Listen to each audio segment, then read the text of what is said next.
Okay, welcome everyone to this week's topic for world building. It's promising to be a bit of a long one today. We're going to be looking at national history in role playing and what's it all about. How do you write good history and how you handle it from a story and role play perspective.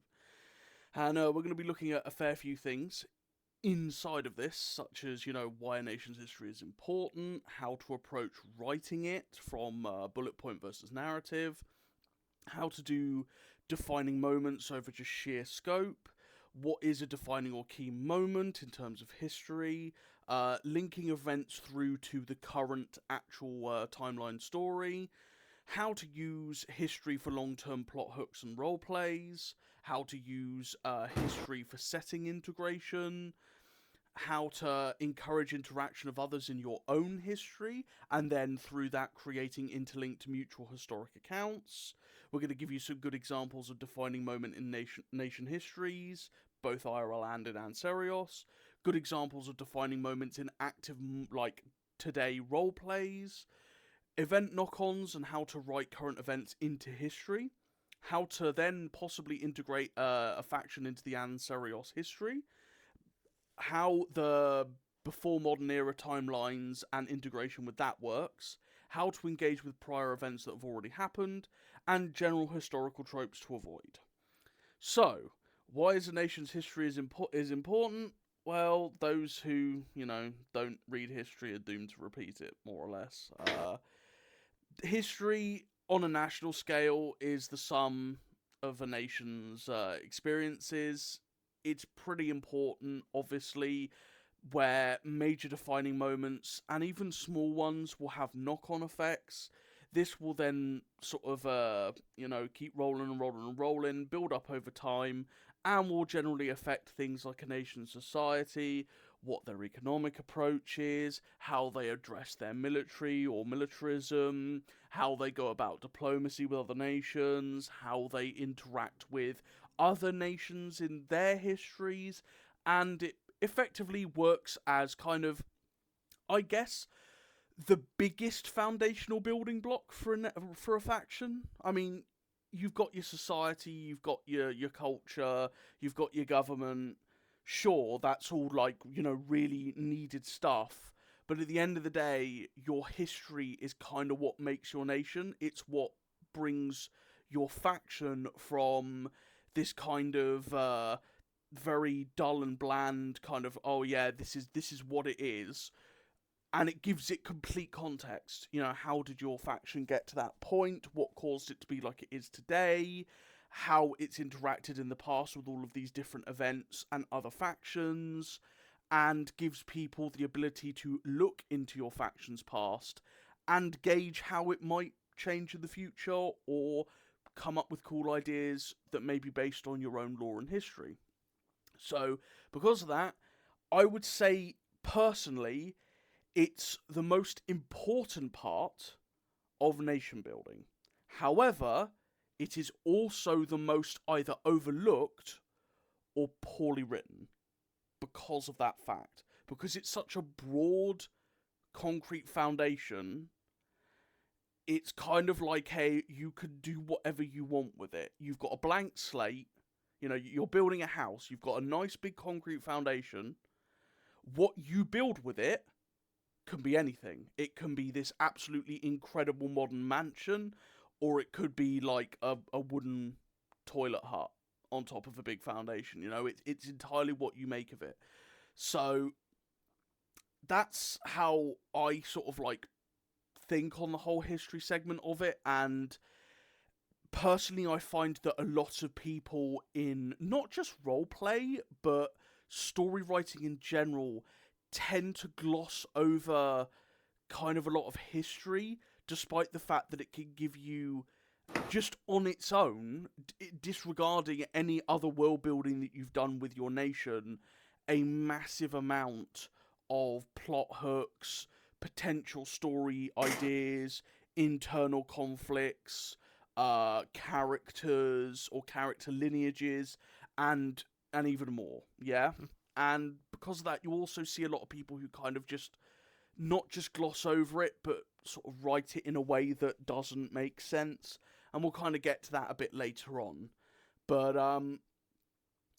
how you can sort of approach writing history, there's a few different ways to go about it, but I would say that there are two main camps in terms of there's the narrative focus, which is essentially you are telling a story where, you start at X time in your nation's history and you then write narratively as you would narrating a story of how your nation gets to the modern day.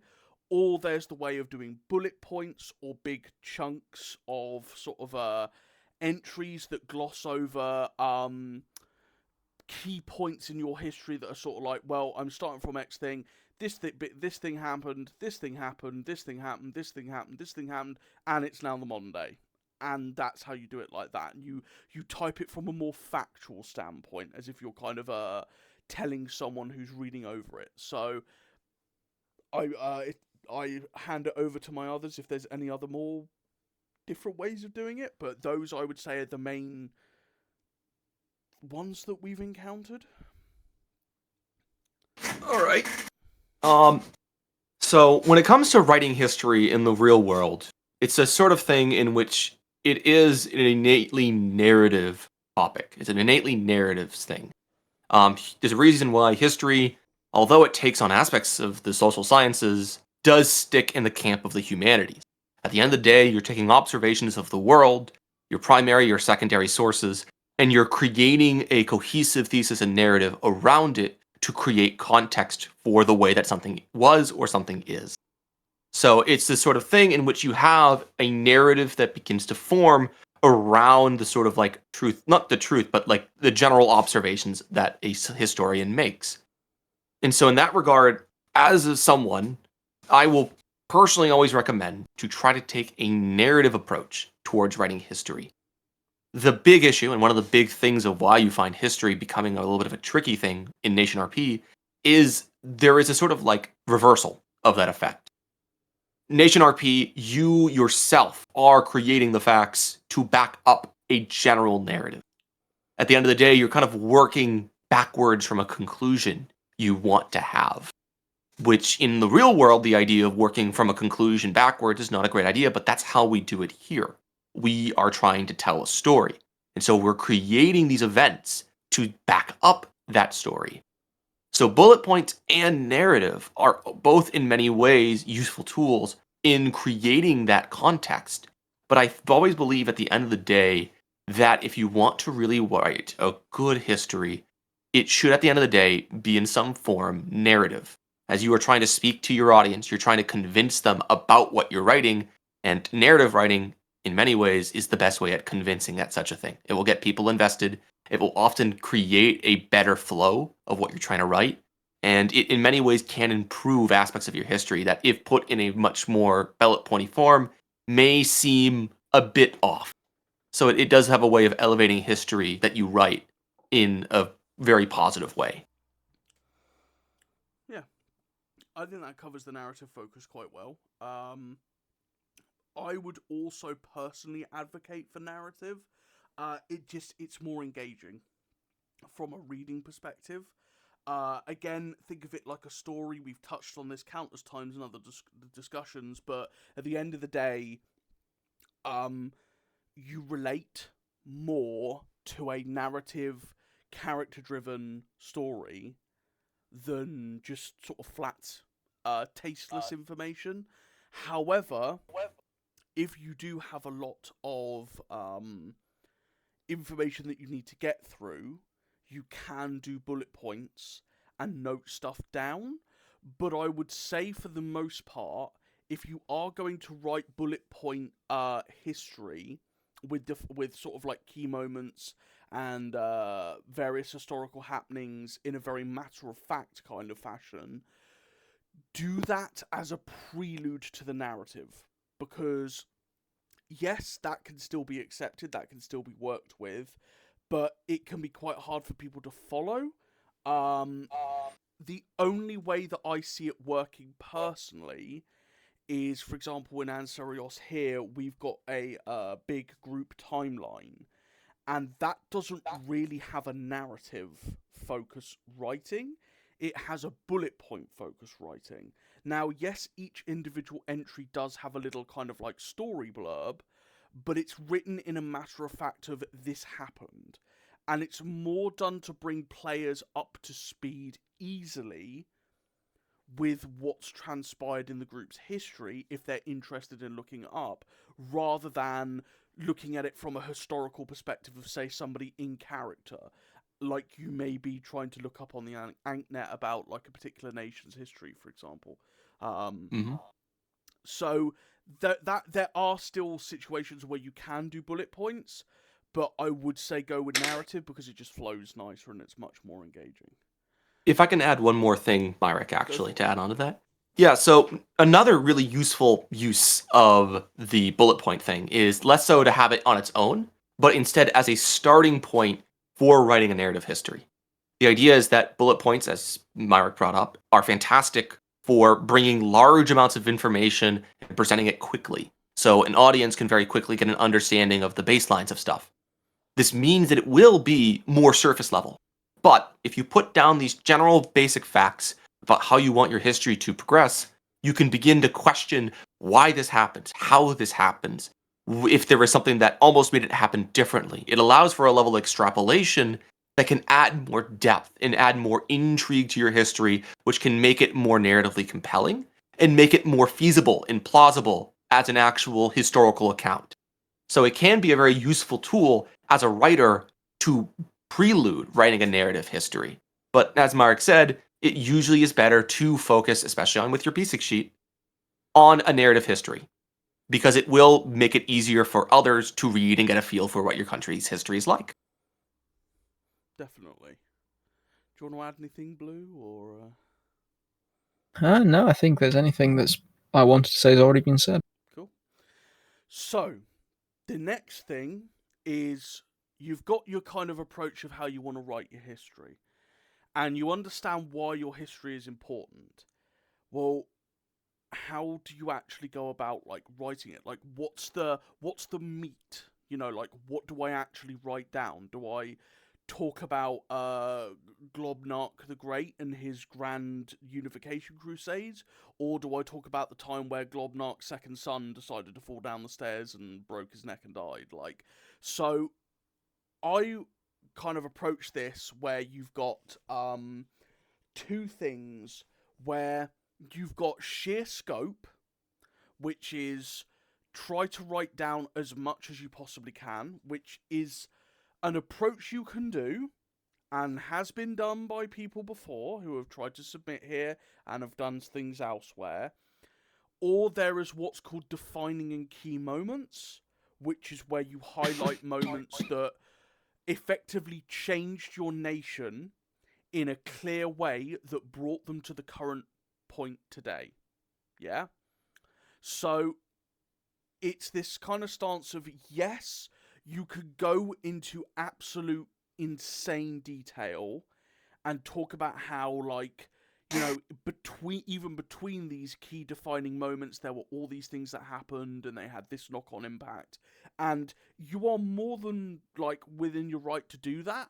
And I do recommend that when you have the time, when you've kind of been already accepted, when your stuff is already suitably fleshed out, you can go back and you can add like cool little details, lots of different little bits that help kind of widen the scope for your nation.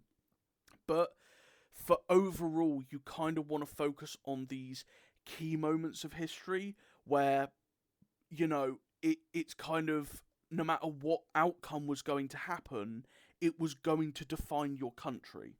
It was going to define your history. That could be stuff like world wars in IRL terms, or it could be something like 9/11, like a major terrorist attack that happened, or it could be a particular leader coming to power and enacting key policies that will change the nation, or it could be the discovery of a major technology, or any number of things could be a key and defining moment. And this is sort of what we're touching on what is a defining or key moment. There is a massive list for what can count, but these are moments that, in my opinion, will be pivotal to your nation's history. Like, what brought, at the end of the day, your history, the meat of your history should be, where did your nation originate from? What built it? And what changed it and sculpted it into the force that it is today? Yeah? So, like, for example, what in the United States history, for example, what brought us to today? Like, what things happened that brought us to today? You got, the revolution. You've got the various wars. You've got 9/11. You've got all sorts of other things. The emancipation. Like, all of this stuff is defining moments that shaped your nation and then brought us to where we are today. Yeah? That's kind of how you want to be with your nation. It doesn't have to be hundreds and hundreds and hundreds of pages of history. It only has to be a few pages at maximum, but you just got to get down where your nation comes from, what defined it, what, like, made it become what it is, how did it get sculpted and changed and brought into the modern day, and what is it doing in the modern day? Like, what are its current goals? What's it moving towards? What are some events that it's taking part in? Yeah? Those are the things that we really want to see. And key or defining moments are major historical events that effectively help plot that course through your nation's history. Okay? Your nation doesn't suddenly get born overnight. Neither does a massive political event happen and suddenly your god emperor is now beloved by all and taking you to the stars overnight either. There are major build-ups that need to happen. There are events that need to happen, and they all need to piece neatly together. You shouldn't do a sort of like convoluted mess where the world is completely and utterly like disunified. Everyone's been nuking each other. There's massive resentment on all sides. But then suddenly, like, Barry from down the pub becomes God Emperor, and suddenly everyone's like singing Kumbaya, and they're now a gigantic space empire because unfortunately you wrote a lovely authoritarian dictatorship with strong individual liberties, and you just needed to get the history to the modern day where everyone's happy and working together. Like, you can't skip major stuff like that. You've got to make it work. You've got to make it flow. Think of it like natural progression, yeah? You don't just suddenly have, like, the founding of the United States and all of a sudden you're a superpower. Like, it doesn't make sense. You've got to link it. Even if those key or defining moments are small, just write a sentence or two about it. You could just lightly touch on it from a narrative perspective, but then come back later, or in another part of your document, or in a role play, or in something else. You can expand on those and go into detail, yeah? And this is kind of moving in through the next sort of aspect that we're going to be looking at, and that is linking events through to the current story. Because if you had a civil war, okay, and for brevity's sake you decided not to go too far into it in your nation document history section because you'd already written a lot, and it was a key moment, but you kind of just, got a little bit down, got the basics down, but that was it. Well, if you're now going into a role play where you're aiding a particular nation having a civil war, you can then use that plot line in your own history to write about your civil war. What are your characters who are participating in this role play thinking about this ongoing civil war from the perspective and historical context of your nation? You can then, through their eyes, flesh out what happened, or use it from a sort of geopolitical standpoint to relate. And you can use these various things in your history to dredge up as extra stuff to write about in role plays or ongoing things. Does your nation have a massive thing about slavery? Were they enslaved in the past by an alien nation? In which case, yeah, they're probably not going to take too kindly to the barony of Metz-Gerstein, for example, going mass slave raiding in the northern areas of the galaxy, and they're probably going to go out and do something about that if they ever encounter it. Or, something happened in your nation's history and a particular sect of religion came to be reviled because of something that happened, if a nation out there in the galaxy suddenly is espousing very, very, very similar beliefs to what, ruined your nation, they're going to feel very strongly about it. Or they're going to feel very strongly about a particular species almost wiping themselves out with nuclear weapons and want to intervene because your species almost wiped themselves out using nuclear weapons. It's stuff like this where you could put all of these, as said, key and defining moments, but they are all links that you could use for modern day current RP events. And that's something that is done literally almost all the time in Ancerious from a storytelling perspective, and it can help again make your nation feel alive. It can make the history feel real, because if your characters are talking about it and relating it to the reader, then it feels like, well, that's an actual thing that happened because they're talking about it, they're giving an emotional perspective, they're giving their historical take on it. So, I wonder how this happened. That may then lead people into wanting to actually read more about it, and you can then maybe delve more into it yourself if you want to. So it's very important to not just kind of brush off these events that you've put from an RP perspective in terms of story. Like, if you have an event that's taking place in your history, it's relevant in some way. It shouldn't just be kind of like, oh, it's in my history section, well, whatever. Like, I'll just ignore it.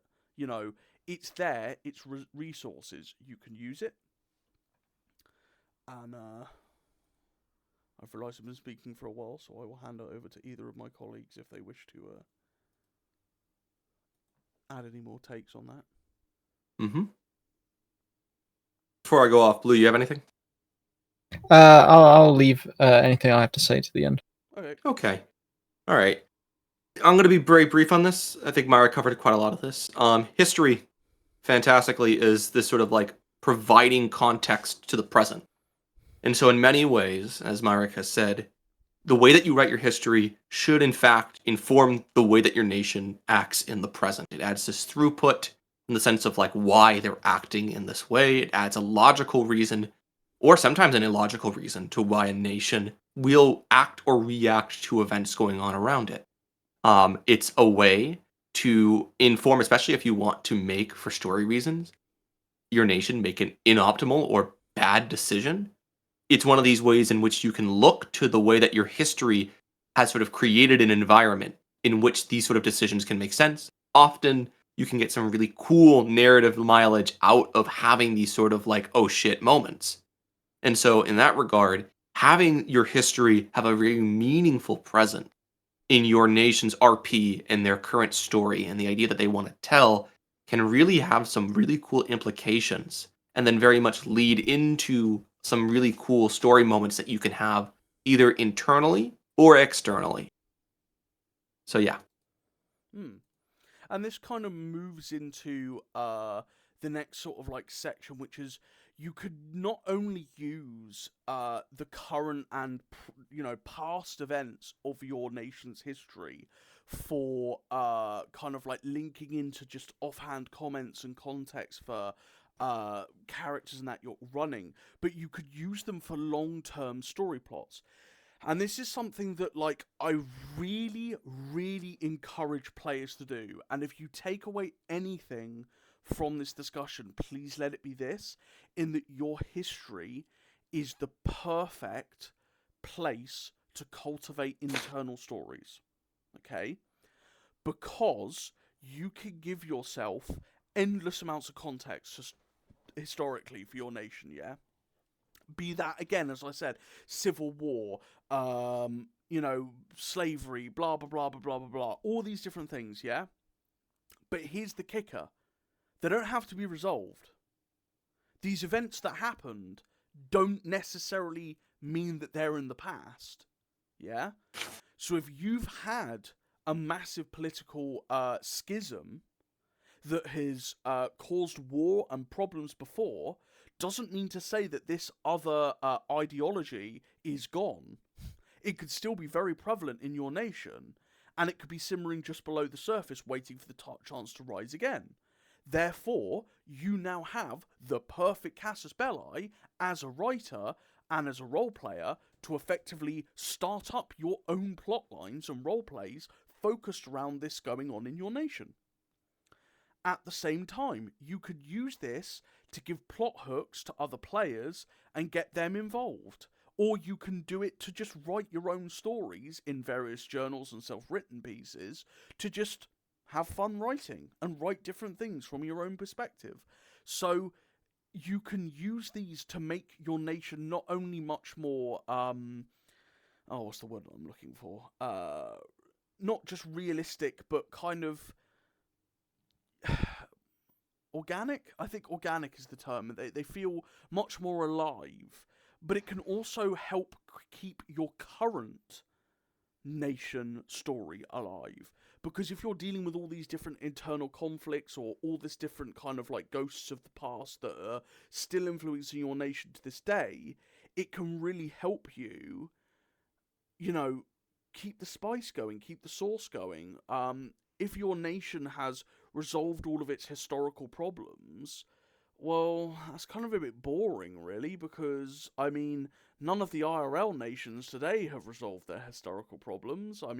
They're still biting us in the ass, even today. The Civil War, again, going back to the American history, the Civil War, Civil Rights Movement, that's pretty prevalent to this day, and is still having pushback and all sorts, So it's one of these things that it makes your nation, again, more organic. It gives you more plot hooks to then run your own role plays and stuff to write from, but it also helps break up your nation and make it less of a hegemony, like an internal monolithic block. We talked about in some previous discussions making your nation feel alive in that you could kind of reach in and pull out a random citizen and have a legitimate conversation that feels like they've actually lived there through having all of these historical events that can transpire. It can help create this kind of like schismatic framework in your nation that can produce, ideologies, counterculture, and then from those ideologies and counterculture and various kind of like back and forth, you can then build up political parties, you can build up schools of thought, you can build up all these different things that will then go on to help form your modern day nation. And, you can go at history from a back to front or a front to back way. It's completely up to you, because if you build your history before actually cementing any of your, government, economy, diplomacy, culture, etc., while writing your history and knowing a general idea of what you're working towards, you can organically then create these things and give yourself all the building blocks you need to then basically be like, oh cool, I'll just connect the dots and boom, done. Like, that's my front end done. If you think about it from a coding perspective, history is your back end and your current society is your front end. And if you build up the back end enough, you've already got a front end. You just need to just fit the Lego bricks together and boom, it's done. In the same way, if you have a front end already ready to go, you can trace back all of the different, code lines to create the back end. So you could go either way, but it is really important to use these things for the betterment of your own writing as well. And from a role-playing perspective, at least in terms of like joining Ancerious, I tend to look through the history segments of a lot of nations when I'm reviewing their sheets for the purpose that, at the end of the day, history tells you a lot about the character of a nation, but it also tells you a lot about the character of the person writing that nation. And I know that everyone in chat has gotten a little bit paranoid about that at the moment, or anyone listening to this is going to be like, oh my god, Marik's judging me on the history of my nations. It's true, I'm judging you 24/7 irregardless of the history of your nations, but history of the nations is like a good looking glass into the psyche of a writer, because the amount of information that you put into your history is quite indicative of the amount of effort that you want to put into your nation. In this regard, nations that have a history where there's not a lot of conflict or there's not a lot of key moments and they're kind of very glossed over, it shows that the nation is extremely shallow. And there's not a lot of drive behind that. Because if you give yourself lots and lots of different things to then work off of in terms of like RP, it shows that you're really committed and wanting to drive forwards with the plotline and writing. But if you're not giving yourself a lot of stuff, it means that you're kind of going to be flailing for a while. Because, again, you're joining a big group to do writing, but it helps to hit the ground running. Because if you don't have any plot lines in your own nation kind of ready to go at the start, you're solely relying on starter RPs and RPs with other players to kind of like get the gears rolling, so to say.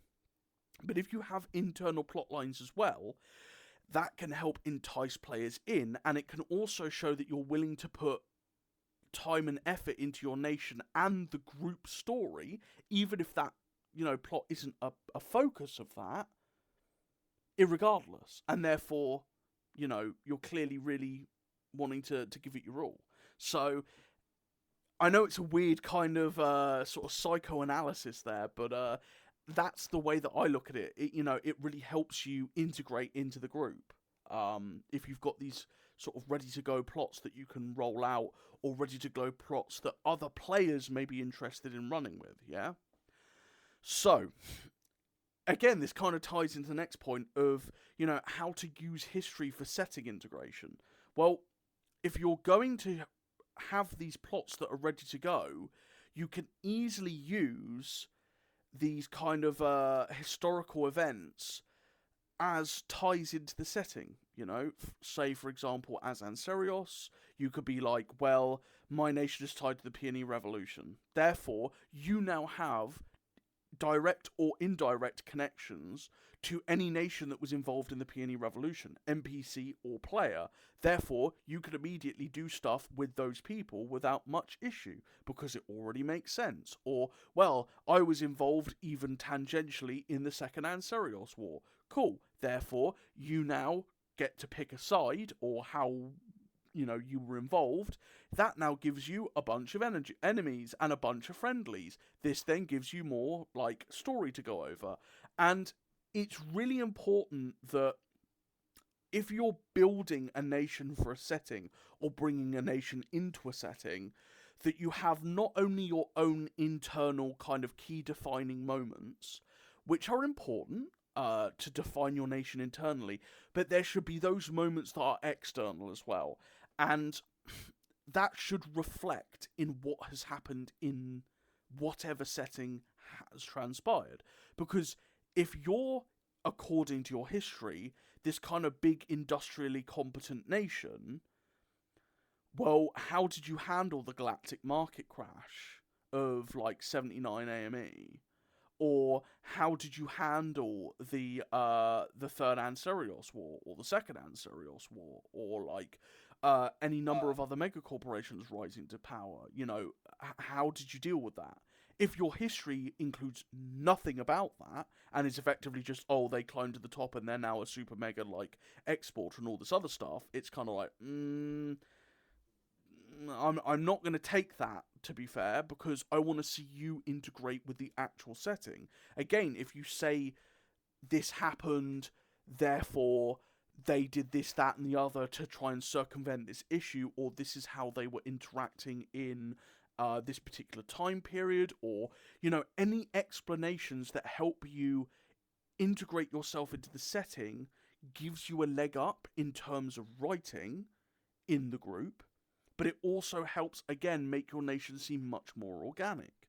And the more writing that you do to help integrate through these key defining moments that the setting will already give you, because obviously they're major key defining moments for virtually everyone, you can then tie it into other factions and other events and just make it better overall. Because people are going to be way more interested if you have written again, like, oh, my nation was involved in the Peony Revolution. Oh, that's cool, so was mine. Oh, cool, well, what were you doing? Oh, well, I was doing this. And then all of a sudden, you're working with another person, and your nations have actually interacted before, and suddenly you're building up diplomatic relations and having this already established framework where you can now leap into RPs and not have to bother with all the like, oh, well, my nation doesn't really know you, etc. Like, it's all set, ready to go. So, if you are going to bring a faction into any setting, read the setting lore. Again, you don't have to read the setting lore in detail. For example, in Ancerious, all you really need to read is the Lore Bible overview, because that includes like the main big defining moments of the galaxy. Have an idea of how you want them to interact. How have they affected your nation? How did your nation affect or get involved with those kind of things? And just roll with it, because you've now got those connections ready to go, and that will help you in the long run. I'll let anyone else, Booby or Blue, bring up on that, or... I think you covered most of it, man. Okay, Mhm. cool. Very good. Alright, so... Again, this kind of nicely ties into the next segment of, encouraging interaction of others in your own nation's history. Now, this can be a tricky one, because obviously if you've just joined a group and players have no real stake in your nation, what incentivizes me to get involved in your lore when you've only just turned up? Well, really, you've got to get out there. There's several ways that you've got to do it. You've got to get out there and make yourself known in character and get involved in various different role plays, etc. You could get out there from an out-of-character perspective, which we will cover in a second, because that's much more complicated than people think. And you can obviously make your lore much more easier to interact with. Again, if you integrate your history into the setting and give reason for people to have already interacted with you, then you're effectively giving them free, easy access to write into your own history. And effectively be like, oh yeah, well, my nation was involved in that too, so we briefly came to blows. Or, oh yeah, we had some agreements and everything was cool. Awesome. Foundation laid. You can now build off of that. Others will then, want to interact with you if you've done cool stuff in history. And people tend to, I find, conglomerate around similar situations. Like, for example, people banded together with the whole like Eastern Ridge thing, where like, oh yeah, there was a bunch of stuff that happened during the Boreal Jihad. Boom, the Internecine happened. Boom, loads of players came together to work on that sort of lore, including new players, lots of new players, I might add. And this was then integrated into the plotline, and it worked fantastically. Obviously, getting out there from an RP perspective, if you get involved in lots of RPs, people will obviously see you more and then be interested in your nation, be interested in your history, and generally want to have stuff to do with your nation. Of course, it's easier if your nation is in terms of from an Ancerios perspective, a native, like if you're a kind of long-running native, because it gives you more time to integrate with others. If it's a colonial, it's a lot it's a lot more problematic, a lot harder to do, but it's not impossible. So it's anything that will help kind of get people engaged in your history. The last one is obviously get out there from an out-of-character perspective and kind of talk about your stuff. Now, this is where I'm kind of going to go a little bit off topic, because a lot of players take that as run into every chat and spurger about your faction. This is not what you want to do. If you want to encourage players to interact with your faction, do not talk about your faction. Talk about their faction. Show interest in their history, in their faction, what they're doing. Okay? Now, you might think to yourself, what? I don't understand. if you show a large amount of interest, for example in Ancerious, about other players' nations and other players' factions and histories and defining moments, yeah, they will talk about it to you and they will like you because you're clearly interested in what they've created, and you will be showing to the group that you're interested in the lore as a whole. Okay? This will be reciprocated very easily, and other players will quickly then be like, okay, well, that's a bit about me. What's your faction like? Then you can lead into like, oh, well, you know, they're like this. They've kind of had that happen too, like from a similar thing, and they'll be like, oh, that's cool, you know, and you can then hit it off from there. Don't Lawsburg, as we call it. It doesn't help, and it can overload people, because if all you ever talk about is your faction, players are going to think that the only thing that you're interested in is your faction, not theirs, or not anything else. And they just want, you know, oh, like, well, he's just going to talk about his faction again. And it kind of spirals into this self-deprecating cycle that doesn't help. So if you want to be encouraging other people to sort of interact with your stuff, learn about their stuff, get involved with their stuff, get involved with ongoing projects and learn about them and learn about the overall lore, and people will reciprocate. And I guarantee you that that's literally the secret to success. Because I've seen people here, you know, go on and on and on and on and on about their own stuff, but nobody's ever interested in it. And then they wonder why nobody's interested in it. Meanwhile, I see people who kind of come on and just only ever ask people about their stuff. And their own stuff is then being looked into quite regularly about like, oh yeah, that's cool, etc. You know, try it out. It helps. And that's kind of a little social sort of bit of advice as well. If you want to get more involved, want to talk about your stuff, talk about other people's stuff. It's all about trusting and giving, yeah? And if you give to other people, they will want to give to you. So, Boomy, I know that you're chomping at the absolute bit to do the next one. Indeed.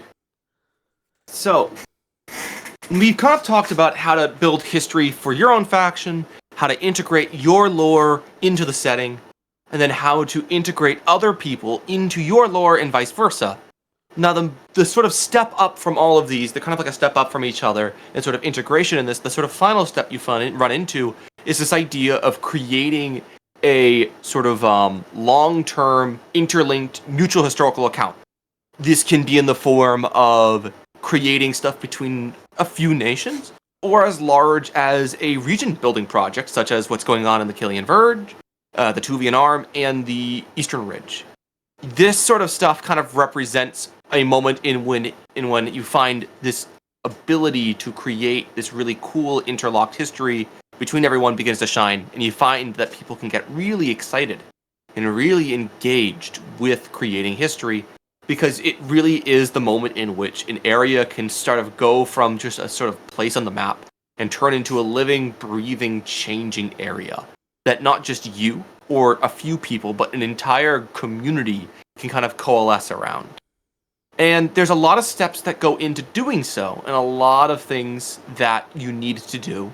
But as someone who has kind of stepped in and done some work for the Eastern Ridge and a few other projects, I cannot tell you how rewarding it can be to create a project like this. And so, first off, what it really does require is an understanding of not just your lore, not just the server lore, but also the lore of your neighbors. This idea that you need to show an interest in sort of learning about the history of everyone around you and wanting to find out ways to interlink it. And another really important way to do so after you do that is to get people on board as co-writers. One of the big things that you kind of find when people start out these projects is this sort of desire and often this vision for this grand history that you want to craft. You have this idea of how you want this region to pan out. And it often, in many ways, shapes or forms, inadvertently or overtly, has the factions that we invest a lot of time into being and taking center stage. I kind of ran into this very early on myself with the Eastern Ridge, and I had to change that up. This idea that I wanted my faction to take a much larger role than it currently has. And that sort of thing can be a bit of a pitfall, what you want to do in this sort of moment is give everyone the chance to shine, to feel like they're important in this region in some way, to kind of feel like that they're contributing, and kind of almost like how like every little town in America kind of talks about how they're the best at something. Every single faction wants to be able to look at themselves with a point of pride and a point of like, I did this or I do this, giving everyone the chance to kind of have a moment to shine, a moment in which they can kind of take center stage, but not upsell and upstage everyone else in every moment. And then finally, one of the most important things to do is to start digging into NPCs. Now, you might have seen some of the work that I've done with NPCs. I personally believe they're one of the strongest tools for creating lore and history with your faction and with other people's factions in a very unique way. NPCs, we have a lot of them. We have, I believe, just shy of 2,500 right now, Mark, I believe. Yeah. We have a lot. There's a lot to choose from, and in almost every area of the map, there is going to be a huge grab bag of different NPCs that have already been written. They usually have some very basic information, but the vast, vast, vast majority have very little written on them except for a very basic description. We often use these NPCs and sort of like take them and amalgamate them into a new form to create some interesting lore and history. And the best thing I can say with that is that when you have the inclination to do an NPC and integrate that into a region, don't try to make NPCs every time you want to do something. Look around for what's around you, because you can come up with some really cool plot hooks by using what you're given and rolling with it. That can lead to some very interesting and some very, very, very organic feeling history, in the sense that you're not tailor crafting a situation and an NPC to fit this very specific historical niche. You have to make your history work around what you're given, and that can lead to some really cool stories. But these interlinked mutual historical accounts, when you do them right, and when you kind of do them well, they can lead to some incredible stories. Some of the stuff that's come up recently has been stuff around an NPC called Ancerious, which has led to some very interesting lore that has gone beyond anything that I could have dreamed up when I first imagined it as an NPC. We have events such as the Internecine, and then we just have the general NPC creation regarding around what people have introduced or implemented in the Eastern Ridge. But I do also want to give some recommendations and some warnings regarding lore building projects. When it comes to lore building with a interlinked mutual historical account, whether that's a region building project or working with a couple of nations, you need to put a lot of work in to get some effort out. It's one of these things that I often see people start to go on this project of trying to do a mutual historical account, and they find that there isn't a lot of engagement in the beginning. It usually requires one or two people to be very heavily engaged from the start. You need to build a foundation, because it's very hard for people to see from the start how they're going to kind of intertwine with this. Once you put in the effort to build that foundation, and to give people the choice and the ability to kind of engage with it, you'll find that you'll have many people in the area want to come in and work on it, or you may find people from outside the area who want to engage with it either with outside factions or write something in that area. So, fair warning, it may require a lot of effort on your part if you want to be the one to initiate this effort, but I totally recommend doing so. It can lead to your region, your factions, your fellow factions around you, and your NPCs in your area feeling so much more alive, and can lead to some incredible plot hooks and story hooks down the line for you.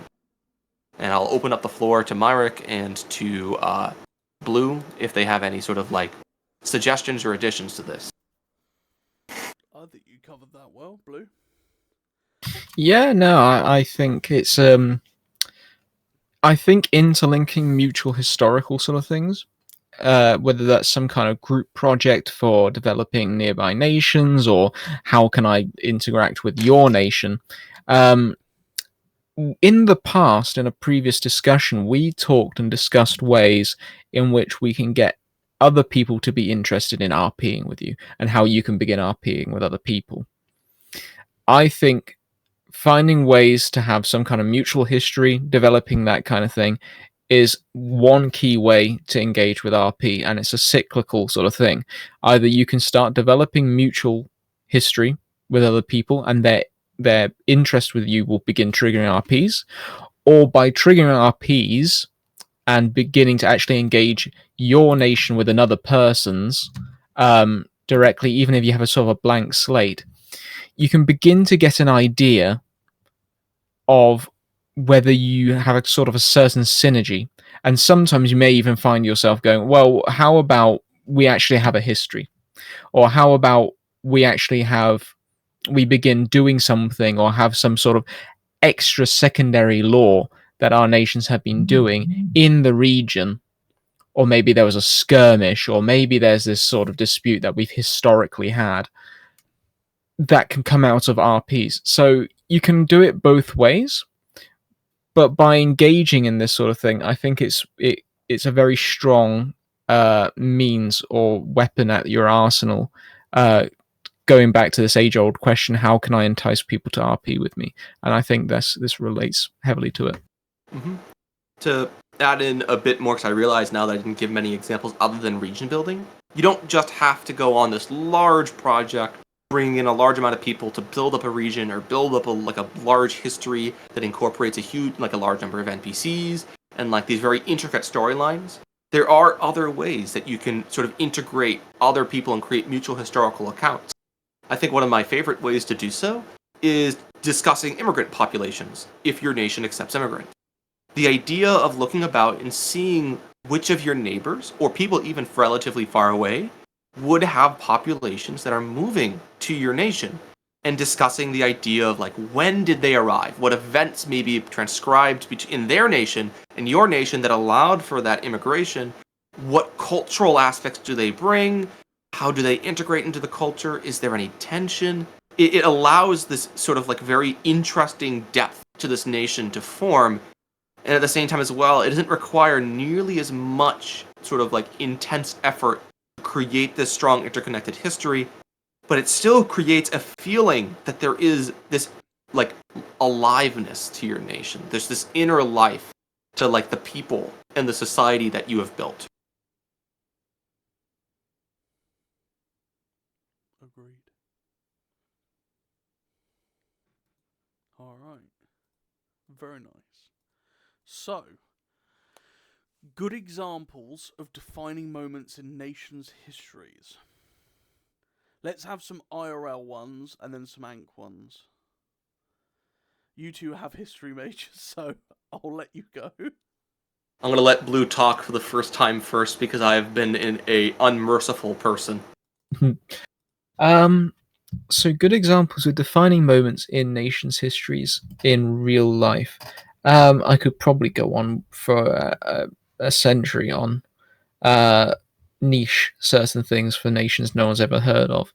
But, I mean, the French Revolution really is one of these key defining moments, not just for French national history, but also international history and political history, so many different things, theological history, all sorts. It is really, and it also acts as a sort of a very easy, almost like a mascot for the period. So, for people that don't know, the French Revolution was, if you went prior to it, you had the Kingdom of France, and traditionally monarchs would rule with absolute control. Effectively, they had certain things, but they effectively had complete control. And over this time period, what we had seen is sort of a rising sort of intelligentsia, that is to say, people that were kind of literate, they were aware of things, they had their own wealth, and due to other factors, they started getting very angry, and these new ideas of why should they rule us, essentially? What gives a monarch the justification to rule us and to tax us all this level? And we're so poor and we're struggling right now, they don't deserve to rule. And they rose up, and with it came these ideas of liberty, fraternity, equality, which is a very accurate summary of these ideas. And it gave way to what was called the Enlightenment. It was an entire spectrum of ideas of rationality that now pretty much lay the foundations to most Western thought in the modern world. It was also something that gave bed to other ideas like the anti-slavery movement.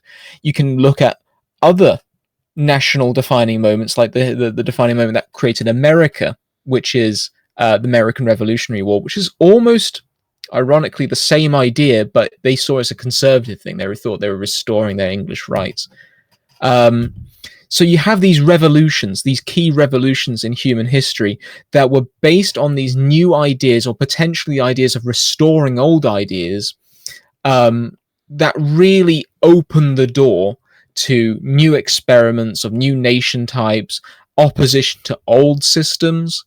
Other quick examples, I'll try and quick fire. The German unifications. Up until that point, Germany, Italy, they were tiny little kingdoms with no real identity, but they all came together, unified into one nation, and it created the idea of a nation state of unified by culture. You had the Soviet revolutions in, I think, the October revolutions caused by World War One. World War One's another defining moment because you had the essentially new technologies completely led to mass deaths on a scale that people hadn't seen before, and it completely changed the way that we view warfare. So these are a quick number of ones that immediately come to head, but you can have revolutions that bring about new ideas, wars that are so catastrophic that they completely change how people view geopolitics and how the world works. You can have technological changes, the printing press and so forth, or easy sail ships or the wheel that change how people interact between nations or how quickly we can. Those are a few off the top of my head. Yeah, I don't think inventing the wheel was, that good to be honest. The fire, not that important. The Industrial Revolution and its consequences. Yeah. Indeed. Yeah.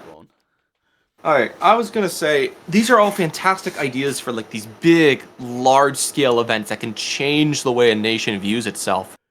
And they are like really big in regards of real-world history. And their like impacts kind of change not just a region or a nation's history, but but you could argue an entire like way that people view things. There are also kind of ways, and especially real-life events that are much smaller, but are still defining events.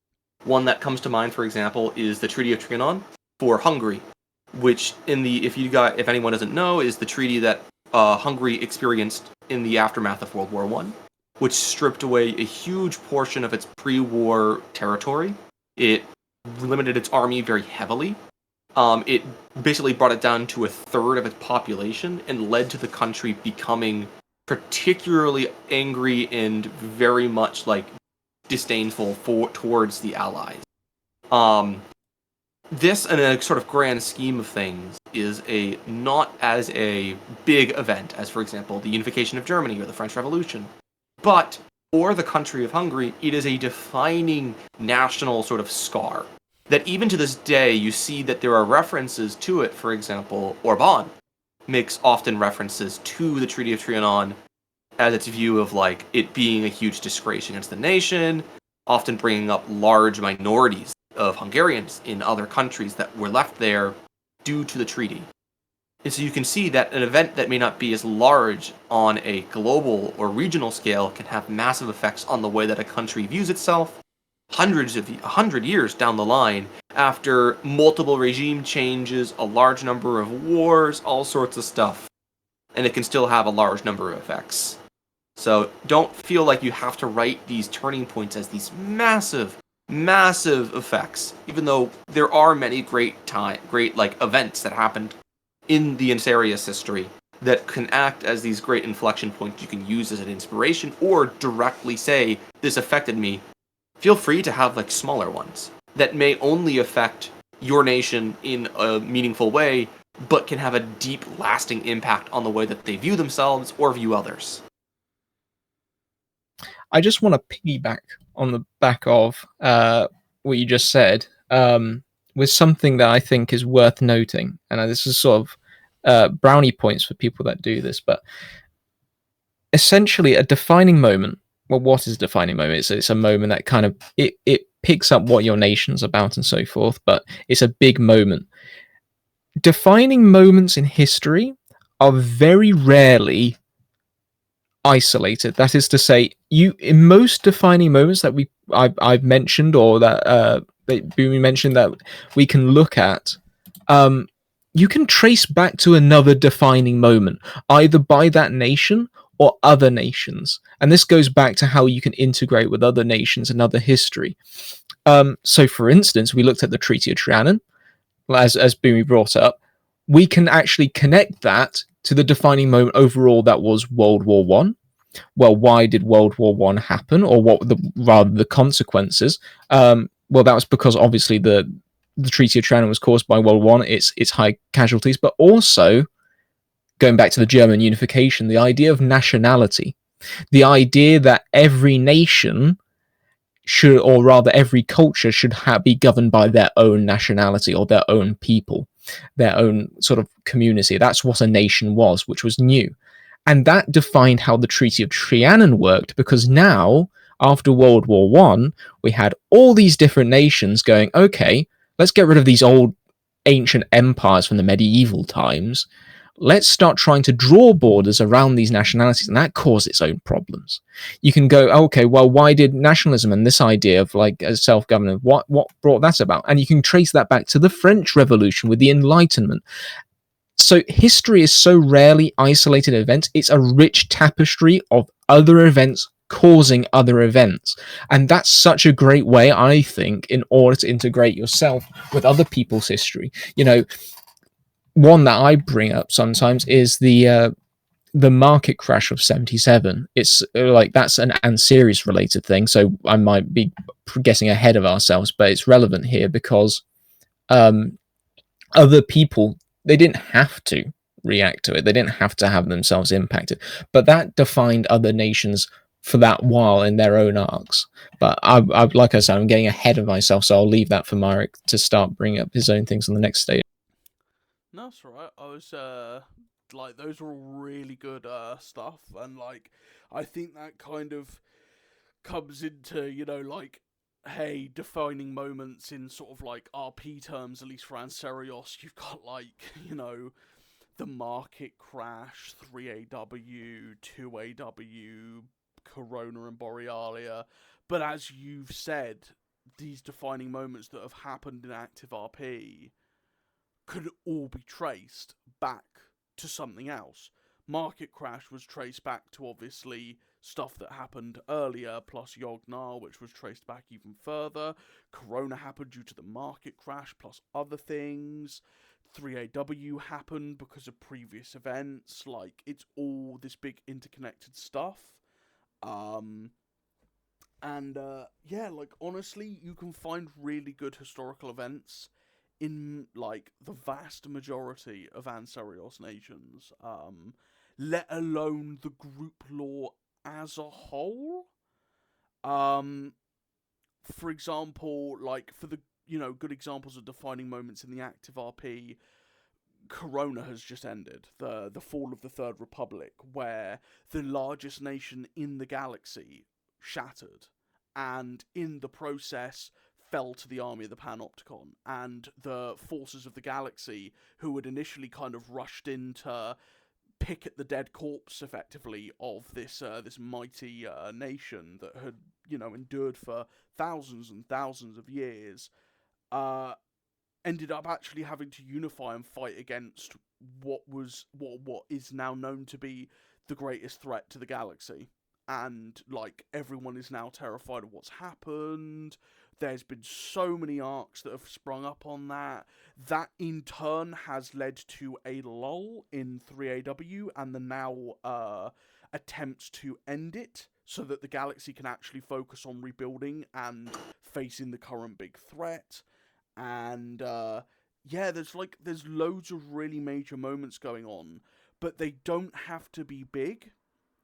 And this is something that I kind of want to reiterate again with what Blue and Boomy have said, and that, you know, defining moments are the sum of their parts. History is always about context, and context rolls into context, which rolls into context, which rolls into modern day. And any RP that you participate in could potentially have a major contributor to one of these defining moments, even if it is just a small throwaway line or a small event. It can all lead up to something bigger. And this kind of wound into the next bit, which is, event knock-ons and writing current events into history. Well, history doesn't just mean the past. History could also mean the present, because obviously as roleplay goes on and as story writing goes on, these events that you are currently writing will then be worked into your nation's history. Your nation will have gone through them. Your nation will have endured them. They will have reacted to them. And that will then have a big knock-on effect.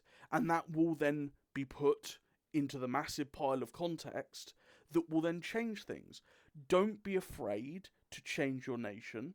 And we've had plenty of discussions before about how to change your nation's politics, economics, culture, all this other stuff that's changing. But it will be these historical events that change it, that define moments that cause your nation to shift on its axis slightly, or even majorly. And again, taking the current events like Corona, it's been a wake-up call. The galaxy has endured 3AW. They've endured the biggest superweapon exchange that's ever happened. And while that has and did shock the galaxy to an extent that nothing else has, they then got news that was basically just a piss in the wind compared to what happened in Borealia, where trillions of people died just with a click. That was it. Like, the largest nation in the galaxy ceased to exist, and untold numbers of people were wiped out, and that this kind of powerful force that was acting in the background, that was kind of this big boogeyman that everyone was like, the army of the Panopticon's kind of a thing, but was suddenly a threat that can now straight up contest and, in some people's eyes, maybe even defeat the United Nations of the galaxy. So you've now got this kind of modern event that's had such a knock-on that it will be a defining moment in everyone's history and written into factions' history, and is going to cause internal shifts and changes, both geopolitically and as an individual sort of a nation standpoint. And so, there's always going to be these knock-on effects, which will easily, in a ever-flowing story canon, allow you to sort of go from something that's currently happening to, it's now in the past, but its effects are still here to stay, and they're still going to affect, what's going on. They're going to affect future plot lines. They're going to affect your nation, and it's pretty major in that regard. But don't be afraid to update your history section. Don't be afraid to have these modern events change your nation and help pivot it in a certain direction. They're just more defining key moments that, just help the build-up. They help the source.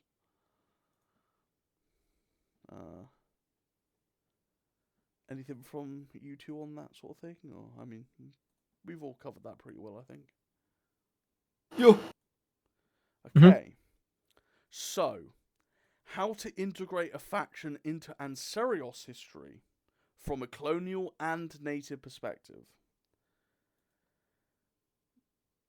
I think both of you are pretty good to say it from a native perspective, considering you've both done so. Natives are bad. Oh, okay, natives are bad. Right, thank you. Indeed. They should all burn. Do you want to go forward, Boomy, or? Yeah, sure. So, integrating a native into Ankh is a little bit more straightforward than doing a colonial, since you have a much larger time frame to work with. With colonials, you have around 80 years, which Myrick will definitely be talking about a little later, strategies and techniques to integrate them in. But with a native, you have basically thousands of years to work with and play around with. Although, like later on, we'll be discussing some aspects of history in what's known as BME, or before the modern era. you do have a significant amount of time in which to sort of like settle them in, to integrate and interact with surrounding neighbors, and to basically just write them as you would basically anything else. That's probably the strongest aspect of natives, is this idea that they can be around for a very long time, integrate themselves into a significant portion of history that's going on in a way that colonial factions sometimes cannot, and be able to react to a lot of the changes in the galaxy and have that inform their history and their modern society, their modern politics, their modern economics. As many of you may know, with the arrival of colonials and the emergence of coloronic sciences, the galaxy in the last 80 years has changed drastically from what it was before. It's been a time of extreme change unseen anywhere else in Ancerious history, with the exception of maybe aspects of the time in which the Overmind fragments were beginning to die off, and the chaos surrounding that. As such, you have this ability to have sort of like these factions that existed for as long as you really want into the past, going back a couple thousand years to maybe even up to 10,000 years, reacting to these massive changes, reacting to the emergence of colonials, reacting to the change in technology and science and the understanding of the universe. The changes that come to social systems, especially those that come from things like the Peony Revolution. As a native nation, you are in the middle of this change, and you are able to really, really dig into this idea of how does it affect me? How does my faction react to that? Does it change? Does it resist the change? What happens when I do either of these things? How do I react to certain events? Do I sit on the idea of the side of like being accepting of these changes? Or like, am I a faction that like adapts with the changes that come with the Peony Revolt? Do I reform? Do I have a revolution that overthrows? Do I have a failed revolution? If nothing happens, why does nothing happen? You have this capability to have so much occur around you, yet, and then have the ability to adapt to that. I feel like I've been spurging you for a little bit, so I'll let Blue, if he has anything, jump in as well. No, I think you put it quite aptly. Yeah, I think so. Like, it with natives, it's really nice because you basically get to write as much as you want, effectively. It's like, do you want to be more isolated? In which case you can choose how much of the galaxy's events kind of affected you. Or do you want to sort of jump into it and be like, yeah, my people were around, and, this happened during the Peony Revolution, this happened in 2AW, this happened in the Age of Disorder, this happened in 3AW, and really get into it. It's all about how much you want to integrate and what kind of time period you want to have for your nation in terms of writing all this up. For a colonial, I think it's a lot harder because obviously you get a lot less time to integrate your faction into Ancerios. Because you can always say, yes, your colonial turned up 30 years ago. But what were they doing for 30 years? Like, were they just establishing themselves? That's fine. How did they interact with their neighbours? How did they interact with, again, stuff like the Second Ancerios War? How did they interact with 3AW? How have they interacted with the natives that are, like, anti-colonial? How are they interacting with the local economics? How are they coping with the sciences? How are they doing all this and that? That's all fine. If you want to have your colonials come in at an earlier period, and then sort of keep to themselves, slowly build up this kind of this colony and do it all that way. Yeah, that's entirely fine. Like that works no problem, more or less. But if you want to do it from the perspective where it's like, oh well, yeah, my colonial nation only just turned up within the last few years. Well, okay, you don't get a lot of time to integrate, if at all. And this is where, in my opinion, the whole thing of having internal stories from a historical perspective really pays dividends, because if you're a colonial and you turn up out of nowhere and you have no prior interaction and integration with the galactic setting, it means that you are going to be at a disadvantage when other players want to interact with you, because you've got no baseline to start from. For example, if Rumi or Blue here have their native nations, they could just write each other's histories like together with a bunch of other natives, and then they can have a like almost immediate plot line going. Yeah, you can't do that as a colonial that's only just shown up. So you've got to have internal plot lines that are running in your nation, so that when you hit the ground, you can hit the ground running and start writing about stuff, start trying to get players involved. That's when you obviously start getting much more involved in the roleplay side of things, trying to get involved, trying to get yourself out there. And it's a bigger I guess gap to cover. But it can be done, and it's a challenge at the end of the day. So, yeah. I was also going to say, I think I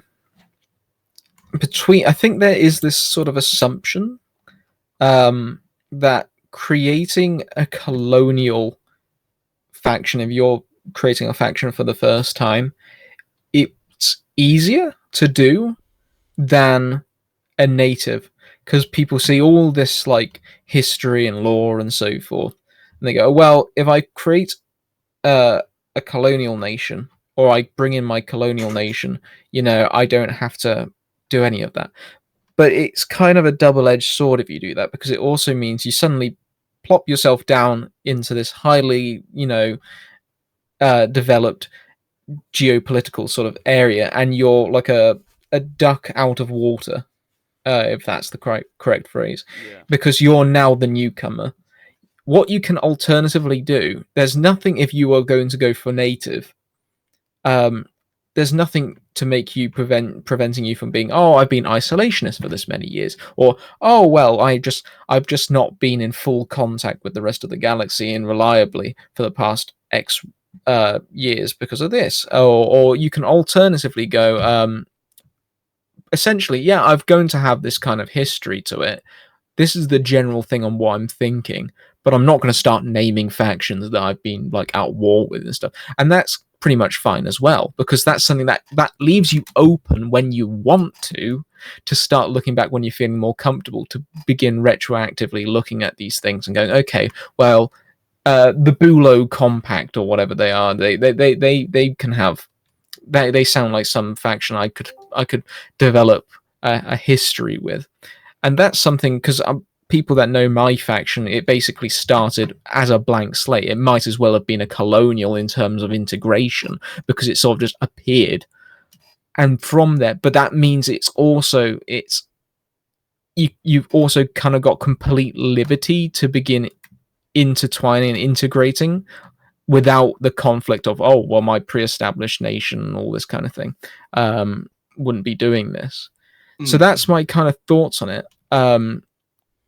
Just don't have the presumption that going for a native or creating a native faction is harder, because it's not necessarily that way. Both have their own difficulties. Yeah, Indeed. mean, for example, Anno and Dana with their factions, the like Guardians and Lillian respectively, pretty much hit the ground running when it came to, like, hey, we're playing colonials, we've only been here for a kind of like shortish period. They immediately got involved in like various ongoing plot lines, like Corona, like various small RPs. They immediately wanted links to like all of this other people, and like, while I believe Lillian's history is now being that she turned up a while ago rather than quite recent, it's one of those situations where you could just amend your own lore quite easily and just expand it. Like, your history doesn't have to stay concrete.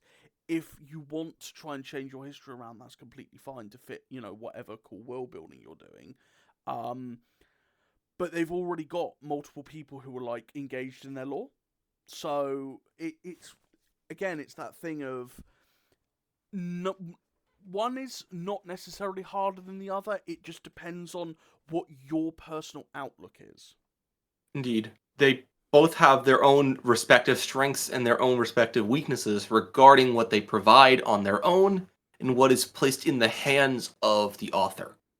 It is one of these things where, although there is a little bit more learning that you need to do regarding internal lore for not colonials, natives, it is, once you kind of get that grasp of it, a whole lot easier to get your faction already integrated into plot lines and kind of get that plot really quick. As a colonial, you do have to do a lot more work on the ground to get yourself ingrained into plot lines. And it may be a little bit difficult in the beginning, but once you get the ball rolling, you do have this idea that being a colonial gives you this immense freedom to write a faction that can be vastly different than what could normally be written in the contours of Ank's very specific history. Definitely. And so this very lovely works into the topic that we have been discussing much earlier today, which is before modern era Ancerious timelines and how to integrate into them properly. Indeed. Prepare for the schizo talk, because it's going to be real fucking weird. So, as some of you may have noticed, within the Lore Bible, there is a discussion of history from before the modern era, but from after the moment that the Overmind fragments begin to die off, and to right before, to the point of 0, there really isn't anything written. And now that is a sort of thing that's kind of come up in the past. We've kind of had it be a little bit more wishy-washy, but there has been one of these things where it's come to our attention that it is somewhat difficult to integrate into a sort of past that is this open and this undefined. And there have been a number of background projects going on among the admins to expand upon this lore to provide a concrete set of abstract events and time periods that allow you to anchor your faction and to know, like, what is sort of like a good time to integrate this idea, what is a good time to integrate that idea, that sort of stuff. And so it gives you a point in which you can kind of like start writing your own stories and ideas in this deeper past. And we have finally come together to really kind of create the first sort of comprehensive, abstract kind of timeline-like thing that we're going to be sort of revealing for the first time in its somewhat totality today. And so it will be eventually updated to the Lore Bible, and there will be some stuff written on there, but this kind of acts as a way, especially to those who are currently still writing their sheet, of how would I take this native faction that may have been around for several hundreds to several thousands of years, and how do I integrate it into the lore? How do I kind of fit it into this general history that's been created? What place do they have? What events can I have? That sort of stuff. And before we kind of begin, I'll let Myrick add in anything else as well as Blue. No, I think that. Yeah, you're right. All right. If the others are okay, I am going to kind of spearhead some of this because this is my sort of one of my schizo projects as well as the others, and I like to talk. So, with this sort of BME era, you have these sort of like number of specific themes that begin to emerge across the entire era, which kind of surmounts down to, as like Blue puts it, BME feels in many ways like kind of like the era of sail, in which travel is sort of like this difficult and this particularly risky thing. A lot of the technologies that would make travel significantly easier don't yet exist. You have this idea of this air of adventure, this air of disconnectedness, and this idea of like this, almost like this whimsy of travel in time that you find in this era. You find that FTL, and in general, a lot of scientific stuff is sort of held back. It's less developed. This comes down to the fact that coloronics, as we would know it today, don't exist. It is a thing that comes up around the year 0, in which coloronics and Ancerium really are discovered and able to be used. Before that, the vast majority of these resources you see on the resource sheet are not available. A huge portion of them just don't exist in Ancerious. And the ones that do are significantly more difficult and more time-consuming and costly to extract and use. And so you find that these sort of miraculous materials that come from this network of trade and that allow this extreme interconnectedness don't exist. And so you find the galaxy generally is a lot more regionalized. It's a lot smaller, travel's more difficult, communications on a much smaller scale. And then you also find that sort of there is this feeling of a wall, that there is this barrier that exists in the setting, where before Coloronics, there's a sort of ceiling to technological development. And there are ways that people can try to skirt around it, but at the end of the day, it's very, very difficult to break past that barrier. You can try things, for example, societies that have tried it with magic, to try to bend or break the rules of reality, but things like the saturation zone exist for a reason. And there's a reason why there is not many successful examples of native BME magical civilizations that did not end with some form of catastrophe, often caused by their own hubris and overexertion of man. So unless the others have something to add into these themes, I can go into like this sort of first era. No, you're good. All right. So going all the way back to around 100,000 BME to around 90,000 BME, we enter this era which we kind of refer to as the death of the Overmind and the Overmind fragments. This is when the Overmind fragments finally begin to die out in droves. By about 90,000 BME, almost all of them are gone. These Overmind fragments are fundamental to the societies that exist at this time, and to the species that exist at this time. When these fragments begin to die, it sends these civilizations into a fatal decline, into excessive chaos. And it leads to the degradation of these societies, not only societally, but biologically. By 90,000, no coherent societies from this era exist, with the species that exist at that time regressing to a pre-sentient state, where without these Overmind fragments, their abilities to be sentient are destroyed. You find that this major event in this period, of course, is this sort of like degradation and collapse and the death of these things. And you find that like you just have total collapse of what existed before.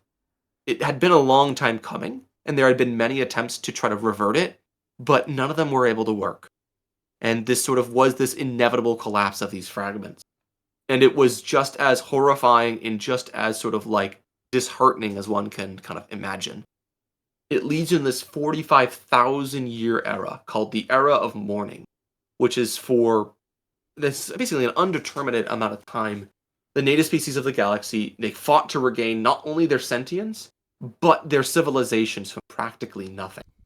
Many did not really achieve this, but the groups that did emerge eons later were vastly different from what they were before.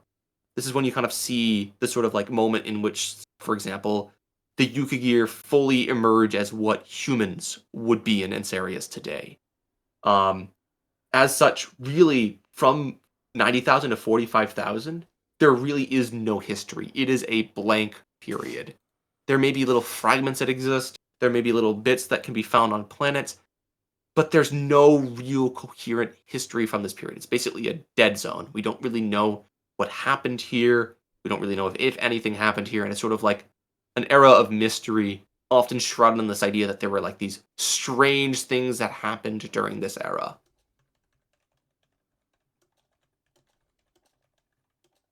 And as can be guessed, there were really no major events during this time. It's sort of like an era that probably at a later date will be explored by scholars within Ancerious in possibly RPs to see what may have occurred during this time, if anything. Anything to add, fellas? No, I don't think so. Nope. Alrighty. Then you have what's known as the Ancient BME period, which is from 45,000 to 10,000 BME, which is when you find that after this long, long period of attempting to rebuild themselves, you start to see the first post-Overmind civilizations begin to emerge into the stars. They begin to send out their spacecraft. They begin to explore other planets. And they eventually begin to run into the ruins and the sort of structures and the remains of these civilizations that had been rotting and sitting for tens of thousands of years. At this time as well, you find some civilizations begin to rediscover or discover the idea of hyperfuel, which is this era's and pre-BME's equivalent of Ancerium. It is a fuel that is used to do FTL, but in almost every way, shape, and form, it is extremely inferior to what Ancerium would be. It is way less reliable. It causes damage to engines. You jump for less time. It decays into this incredibly dangerous radioactive goop. It will it is dangerous to use. It's not very consistent, and so generally they find that this travel is very difficult, very dangerous, and often comes with high risks. Um, there is enough written down from this era to start to create coherent histories, but these histories are kind of like the way that we view the earliest of our civilizations on Earth. Think like the Jia dynasty in China, think of it like Sumeria and like the very, very, very beginnings of civilization. And you find that the tales of this thing sort of bend the line between history and myth.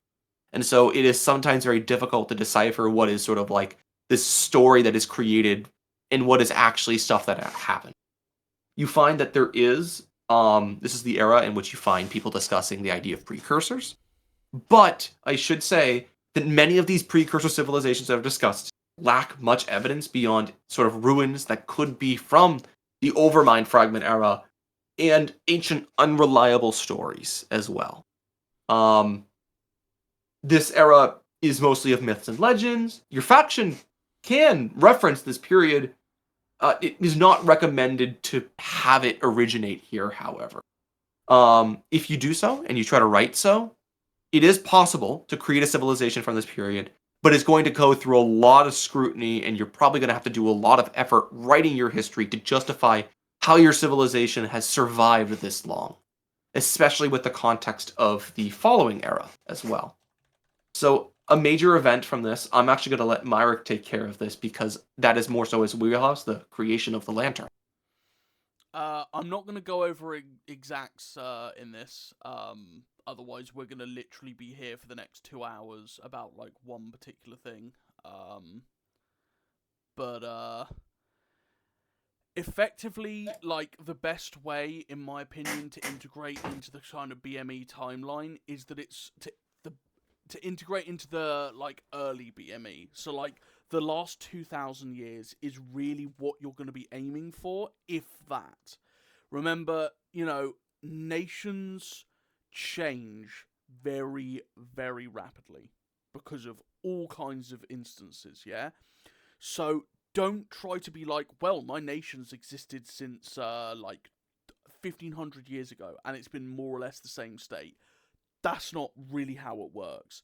Your people could be around 1,500 years ago, but I guarantee you whatever situation they are in is radically different to how they are in the current modern day. Yeah?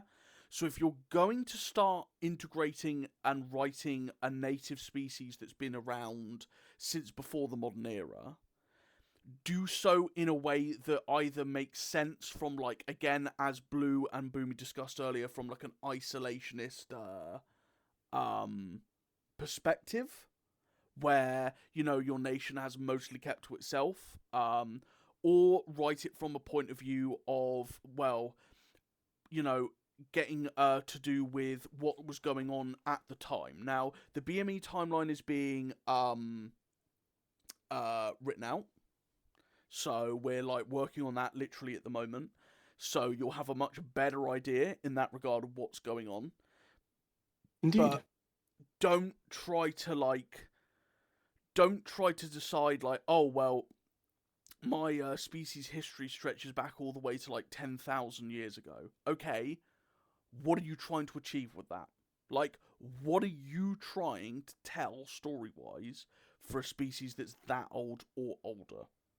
Because if you're just doing it because you want them to be old, and therefore, oh, I'm a big old powerful nation, that's not going to be the case, because the oldest nations tend to be the most degenerate and kind of like frail and falling apart and echoes of their former glory, or a glory that they never had.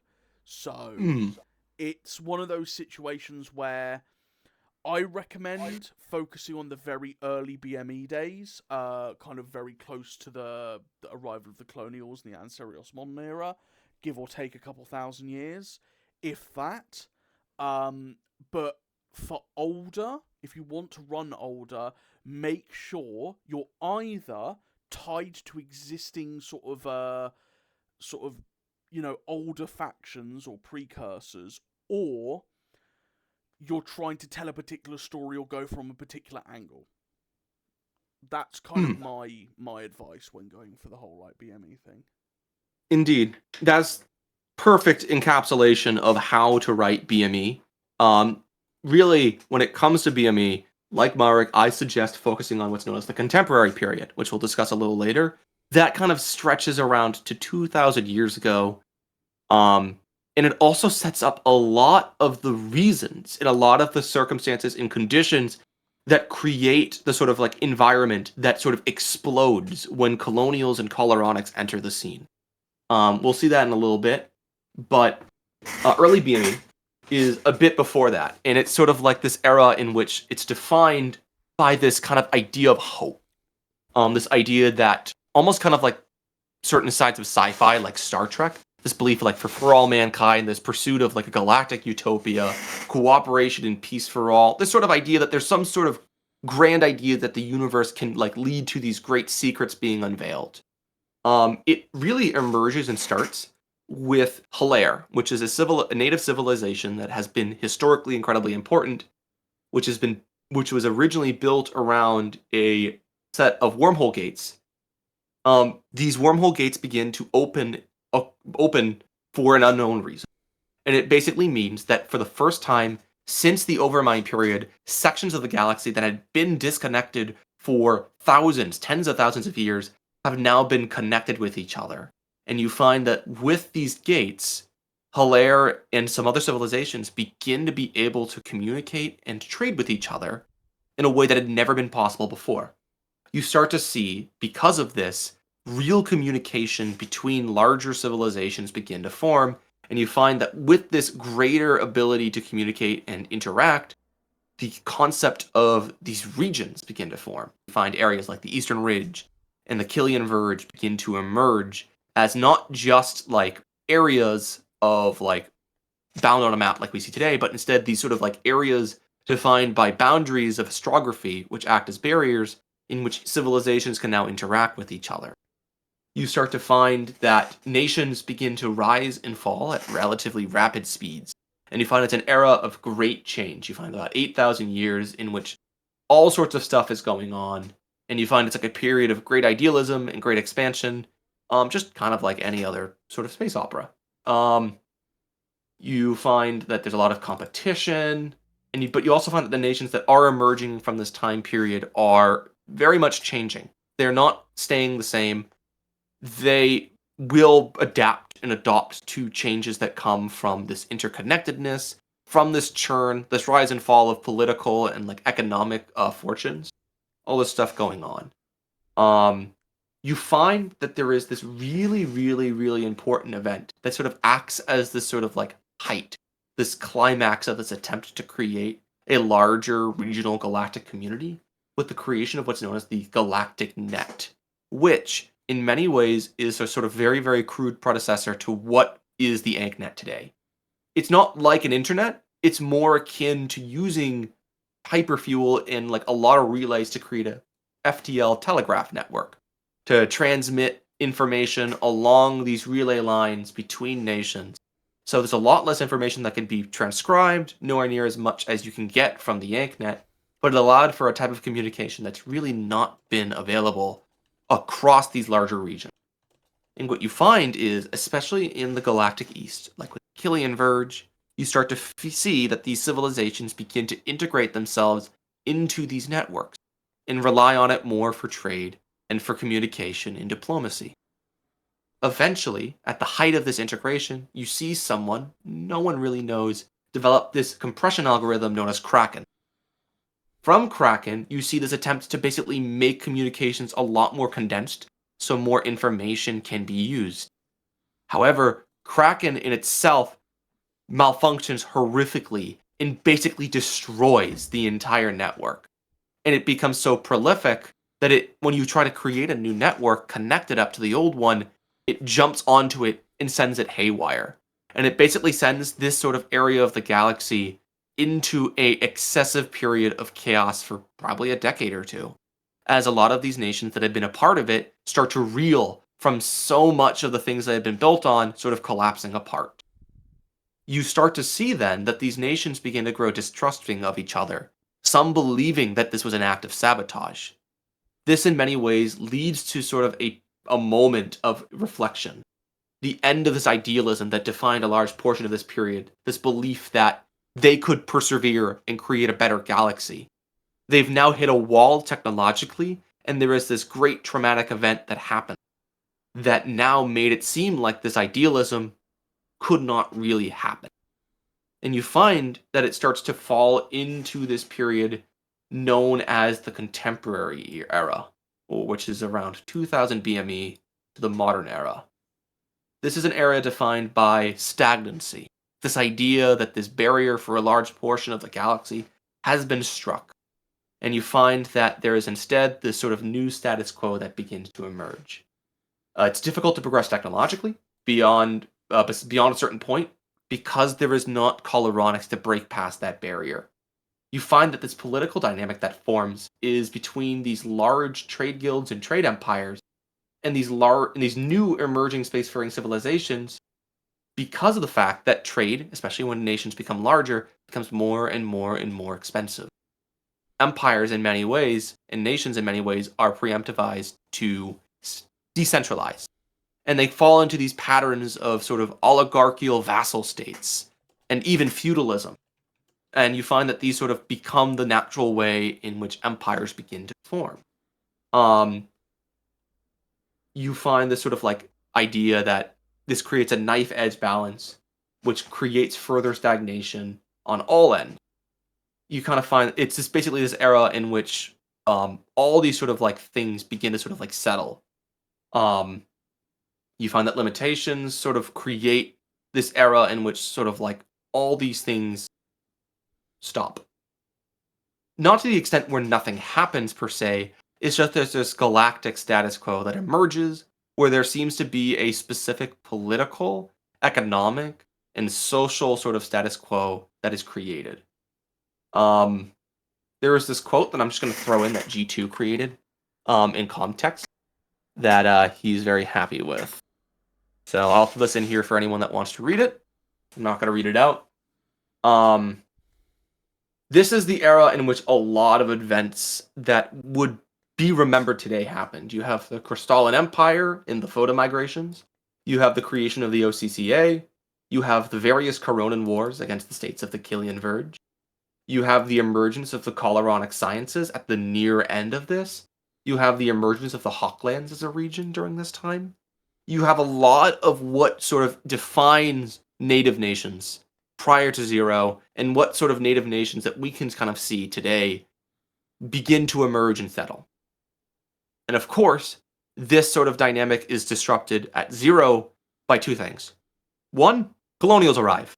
These colonials are vastly different, and on average, their technology, their societies, their administrative capabilities are far above what many average native civilizations can kind of boast. Two, coloronics are discovered. This barrier, technologically, that has been developed is gone. This idea that there is sort of like this limit to civilizations, this limit to technology, to travel, is gone. And now you have this sort of idea that the galaxy is this wondrous place with so much potential that has emerged. But the natives there, because of this era of stagnancy and the sort of abrupt arrival of these colonials, are in many ways on the back foot. They themselves are in a position of weakness. And so that is when you start to see a lot of the conditions emerge, which place a modern Ankh galaxy where natives kind of had been jostled around for quite some time. You have events like the Peony Revolution, the First, the Second, and the Third Ancerious Wars. and of the eventual like decline and collapse of Corona as a power. So it's a bit of a very brief run through of this stuff. And we will be expanding upon this. You'll be able to read this down the line in the lore Bible, within the timeline. You'll get some specific events that come up with this. But generally, this is sort of the idea, the grand vibes that exist from the BME era. You have a sort of modern, close era of stagnancy, which was predated by an era of idealism before hitting a wall, which kind of has this mythical era, which then you have the sort of like completely dark age, and then this chaos of the death of the Overmind fragment. And unless the others have anything to add, I will leave it there. No, you're right. All right. So the last bit is sort of how to engage with prior events that have already happened, and we've already given you a shitload of examples of like prior events and stuff that could have already happened in terms of writing, but like how do you actually write that you were there? Because obviously you can't just retcon yourself into the middle of it saying like, oh well, actually the Poop and Farson Empire was at the forefront of the entire Second Ancerious War and was beating up both sides. You know, you can't do stuff like that. But you can put yourself into situations in the past that make sense.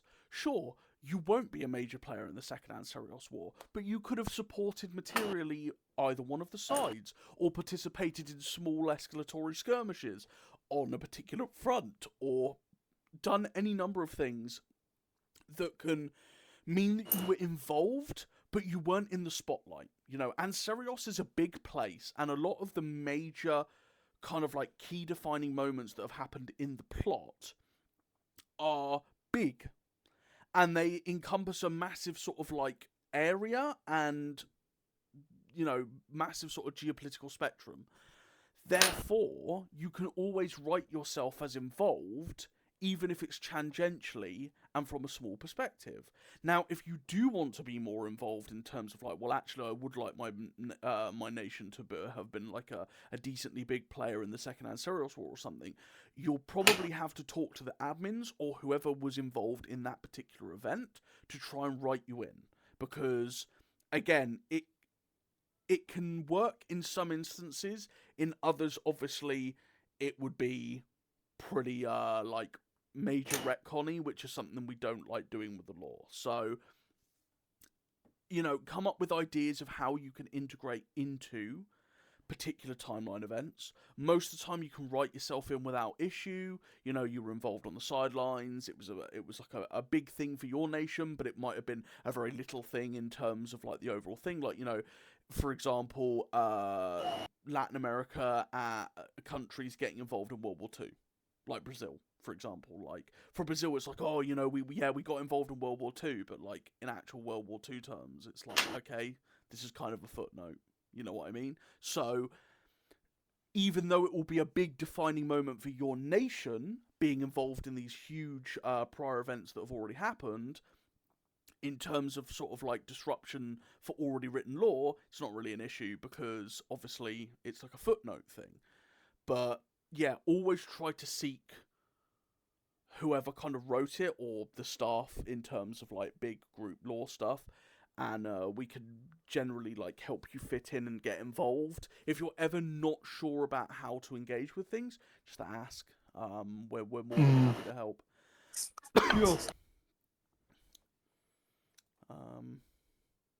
Anything from either of you on that one? No, you're quite right. Cool.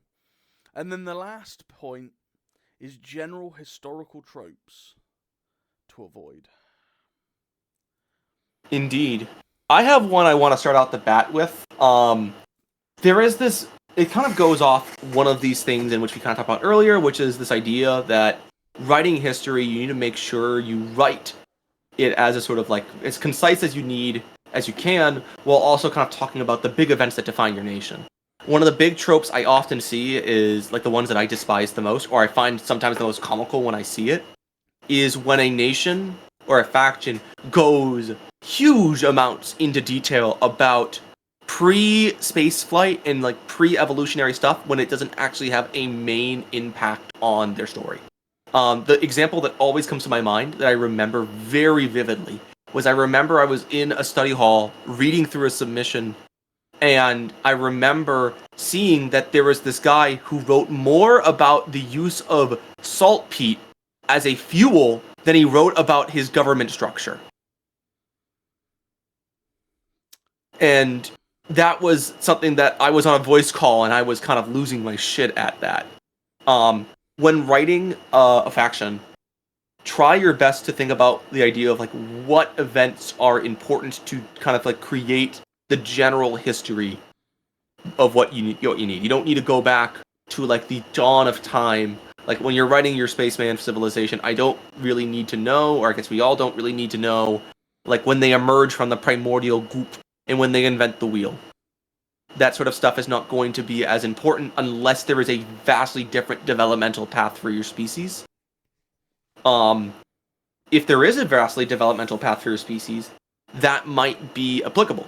But if you're doing something that's not very different from the way that we develop as a society, in the sort of path line from like sort of like primitive to like certain civilizations to industrial, then to space flight, and then onwards, you don't really need to go into depth about that stuff in the back, in the way far past. Yeah, I think that like comes quite nicely into one of the things that I don't like and think is a kind of bad trope, where you've got this kind of like section which starts off as like, this is how they've roughly formed, and this happens, and then 3 pages of like hyper detailed depth about some random civil war where like this big super leader comes to power and it gets resolved, and then the nation goes to the stars, and there's like a paragraph about how they became an interstellar empire, and it's like, oh, okay, and it's this weird focusing on only one major defining moment, but then not a lot about anything else. You know what I mean? Like, one moment, yes, can define a nation, but there's going to be a load of context before and after that's going to lead to, like, the modern day, and it's important to talk about that as well. Another trope that I kind of have a problem with is the whole, like, oh, we were just like Earth and that we had loads of different countries, and then suddenly we unified under, like, Biggest Dickus the Third, and everyone loves him now, and, like, it's kind of an overdone trope. I actually quite like the ASN from Blue in that regard, where they're still a bunch of countries. Like, they never actually unified. So... another trope that I don't particularly like or think is overdone in when it's done badly is a species that got invaded by a massively more powerful race, enslaved, abused, nuked, genocided, whatever, but then the like plucky, staunch survivors that were like 10 guys and their dog Kevin rose from the irradiated tunnels and single-handedly took down like the battle fleet of 100 ships in orbit, and vast legions of advanced AI warriors and all this stuff, and won their freedom for their world, that then conveniently got cured of all the radiation and ecological issues, and suddenly they became an industrial powerhouse, and within 5 years they had already gone and conquered the hyper-advanced species that had conquered them, and it just... Again, the alien invasion trope and like, oh, you on the back foot trope, and we then take them out trope, that's fine. You just gotta do it very carefully, because it can all look very, what's the word, artificial, very like main character plot syndrome. Yeah, it all looks too convenient. And it's kind of the same thing of where, like, there's a massive interstellar war between 2 factions where, it might have lasted, like, decades, and billions have died on either side, and then one day, like, somebody just decides, like, hey, should we just end the war? And then both of them start, like, violently kissing. and then like they become one nation, and it's like, what? Like that's equivalent to the UK and France after all of our shared history suddenly turning around after like the last Napoleonic War and then just like making out and becoming one country. Like hell no, is that going to happen? I mean, they even attempted to do that, become one country at the start of World War II as a possibility, and even like and that was with the imminent annihilation of France, and well, that didn't happen. So you know, it's one of those things of there needs to be really good reasons for why nations will kind of join a larger federation or become friends with a nation that historically they have absolutely fucking hated, and there's been all this bloodshed and terrible build up and stuff. Those are my biggest gripes. Do you have any, Blue? One of my biggest gripes is, as an example, we'll create a faction. Let's say they're called the United Chiefdoms. Okay, and I'm like, okay, let's read about them, and it goes, we begin 20,000 years ago. The United Chiefdoms enters the stars. Already off the bat, that is a red flag to me, and I've seen it many times. Like, over the past 4 centuries, I think off the top of my head, perhaps 5, our country, the country that I live in, has gone from England to then, I believe, the Commonwealth of England, from the Kingdom of England to the Commonwealth of England, Ireland and Scotland, I believe, then to Great Britain, and then to the United Kingdom, and then from that point, it's gone from the United Kingdom of Great Britain and Ireland to the United Kingdom of Great Britain and Northern Ireland. Now, the United Kingdom has remained relatively unchanged as a country. Its institutions have been relatively consistent. There's no trashing one nation and replacing it with another when it comes to the actual kingdom itself.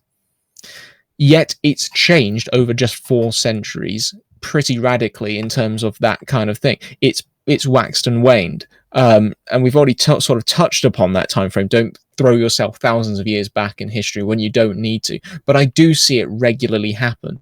Like, for reference point, the emergence of the first instance of agriculture happened like 10,000, 20,000 years ago, I believe, is the first sort of, I mean, we farmed grain beforehand, but that's the first emergence of that. Then the pyramids, I believe, were built in 2000 BC, I think. So that's the like first proper established civilization that can achieve great feats. That took tens of decades to happen. And then Roman Empire happens, that kind of technological era. You have certain things, anatomy, early medicine, and so forth. That kind of continues through the medieval era. So now we're looking at thousands of years of progression.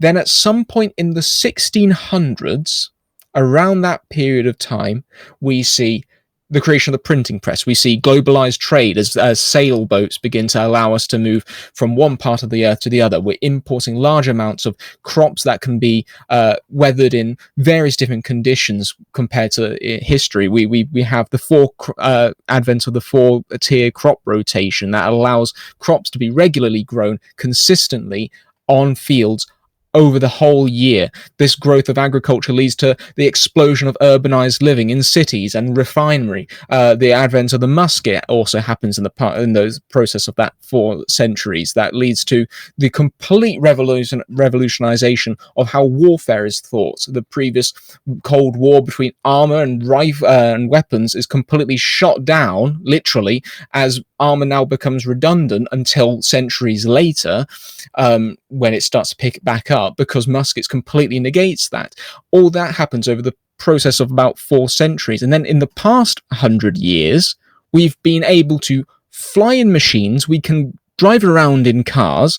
We have the potential to create atomic explosions, to use nuclear energy. We can use and harness the energy of the sun. We've accessed we've reached the moon. Entire government systems have been created within the span of the past sort of century that have previously been unthought of. Marxist states, command economies and planned economies. City planning is absolutely astounding. In the past 100 years, thereabouts. Like, if you think you need 20,000 years for your empire to feel like it's advanced, it's the other way around. It has to have not been changing. But that's the trope that really winds me up, because it's the other way around. If your nation is advanced, it means it's progressing rapidly. It's always ever changing. So it's probably, in its current form, very fresh, very new, because the context that it's working in has completely overhauled. But yeah, that went on to a very big monologue, but it's to underpin my point there. So the empires that are like, oh, we were created 10,000 years ago when we entered space, it's like, no, don't do that unless you have a good reason to. Yeah, no, I like that. That was great. What other tropes do I always get triggered? I got one that's... I can get one. So one of the ones that I have often issues with, especially in Ankh, is when you see a space like X, where it's like X is a very, very blatant rip of, like, a very surface level look at a specific country, a specific empire of the past, just very much copy and pasted into Ankh without much thought. One of the things about Ancerious is that we have a lot of lore, a real big amount of lore that is always playing a hand in the way that a society develops. You have events like the Peony Revolution define the ideas of kind of like what socialism and like liberalism and communism kind of are for many nations within the galaxy. You have events like the market crash, the Ancerious Wars. You have the, now with Corona and Borealia and Paradolia, you have this massive triggering event and this massive crisis event that's happened.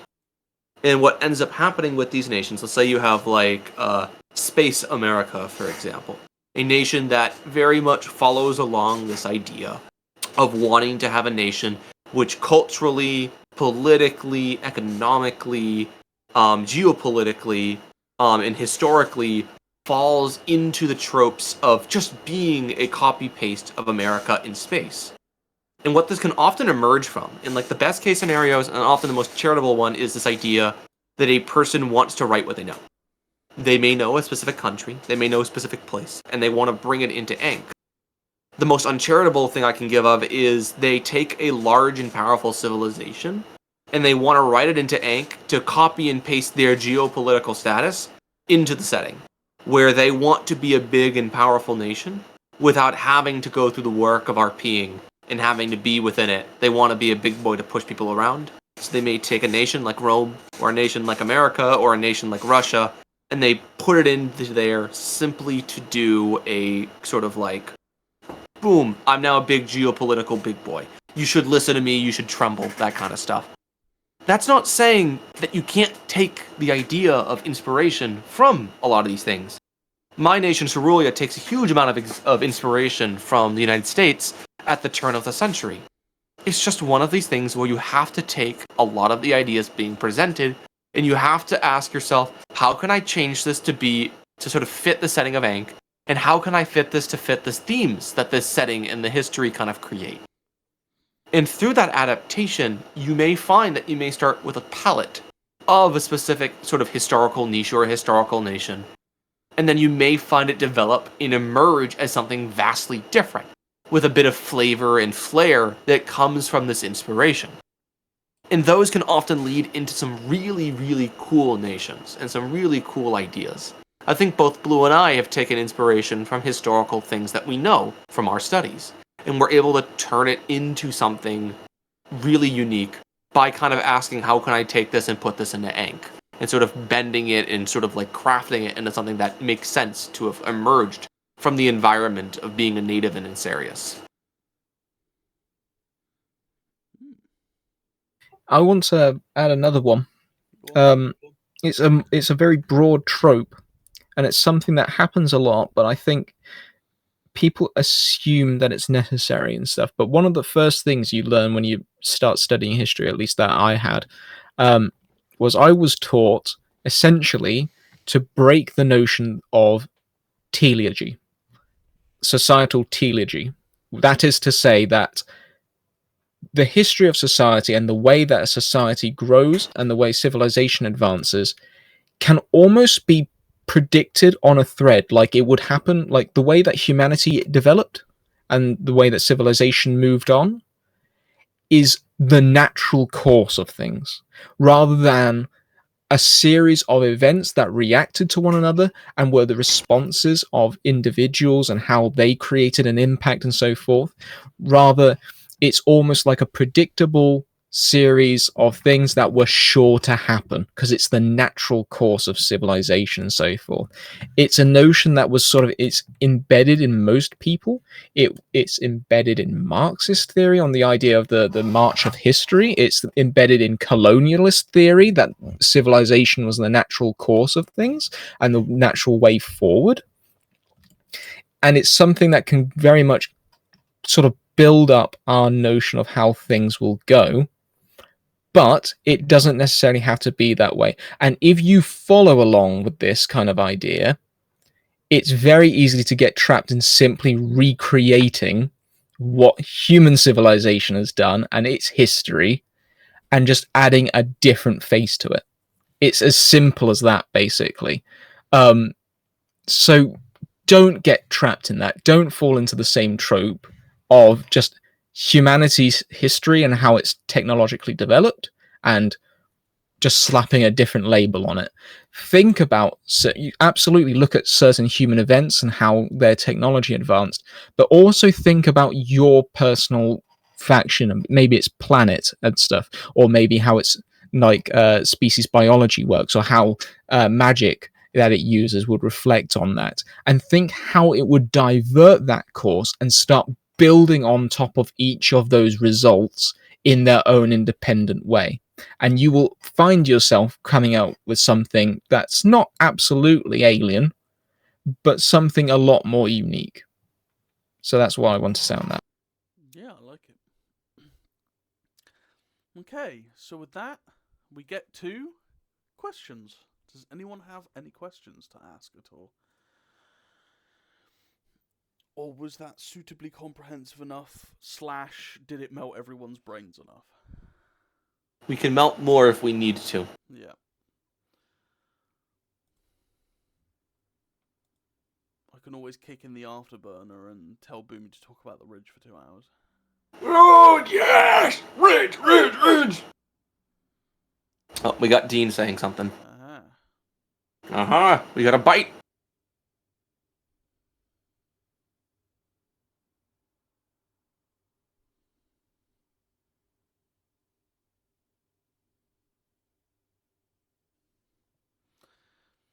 There is typing. Indeed. Oh, Okay, we fried his brain, guys. Excellent. Stone him. Stone him.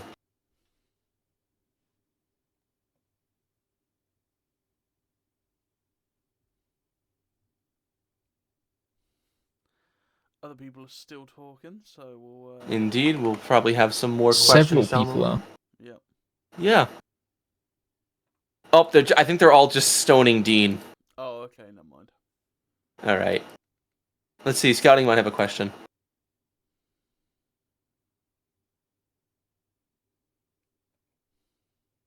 I might have made a mistake by saying stone him, and now we don't know what is question and what is just simply beating a man. Everyone stop stoning him. I'm going to assume these are legitimate questions. Oh. Okay. Burb might have one in a bit. Whoa.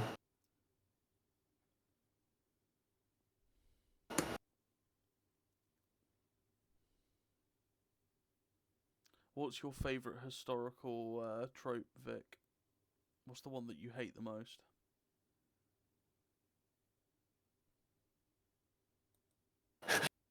It already got mentioned by Blue. Hell yeah. It's Oh, the yeah. all my civilization like started 100,000 years ago, and they discovered space travel, and then it's been 1 million years ago we had a civil war, and it just gets like stretched to such an extreme that you think that it literally never advanced in any way. Hmm.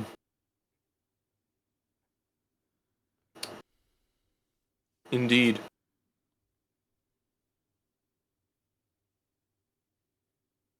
What's your actually? How about this? What's your favorite trope? Like the thing that you get very happy to see when it comes up.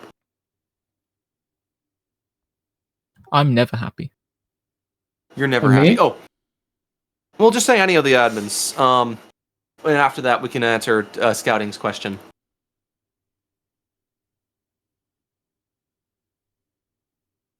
let's answer scouting questions first. Okay, what exactly is the status of coloronic research at the very edge of the BME era? How primitive is it? I remember we talked on an angle like this between G2 and I for a faction, and I was wondering how early this sort of research started to take hold. I know it is very specific, but I do hinge my current economy on your previous suggestion of them being a coloronic refinery powerhouse. So, coloronics, as a science, did exist before the discovery of Ancerium. It wasn't called coloronics because the guy who made it is named something Collar. One of the other admins that remembers that off the top of their head could say it. Edward Collar. Thank you. Edward Collar. There was attempt to understand what we would call coloronics because there were before that observations of these materials. We have things like the Golden Expanse, the Phasic Wastes. We have a lot of stuff that acts weird and in strange ways across the galaxy. And there is this knowledge that there were these things that weren't adding up. The question, though, of course, was how could people learn to adapt and use this, figure out the sort of secrets to this? And there was probably, and I think at the moment we have it being around 100 to like 80 BME is when you find the sort of first sort of steps into the sort of like metamaterial study, into what would eventually become the discovery of coloronics. However, it is the breakthrough of Zero that makes the coloronic industry happen. So there may have been research into it, but it was Edward Collar who kind of breaks this threshold. And then this is sort of like the thing that causes this mass tirade. Yeah, you could Like- still have that, like, 60 years ago, your nation then actually started to, like, having known some of this sort of, like, theoretical physics beforehand, managed to use that to give themselves a leg up.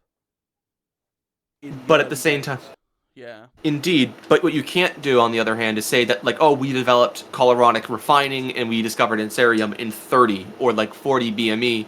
The idea would be that your nation had to step up, but wasn't ahead of the game. Everyone's at the starting line. You just got yourself a car instead of everyone else having a bike.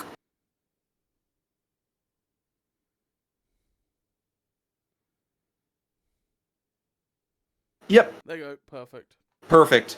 I will say, one of the big things that is kind of discussed around coloronics is this idea that it was seen by certain people as an attempt to break the stalemate and the stagnancy of the contemporary era. This idea that a lot of these trade empires, a lot of these civilizations that sort of dominated this era, did so through trying to monopolize and control, especially on certain trade routes, the creation and the fueling of this hyperfuel. There was this idea that if they could kind of create and utilize this sort of strange material found around, hey, maybe we can break this. Maybe we can cause some change. Maybe we can cause some positive change in the galaxy. And oh boy, it created some change, all right.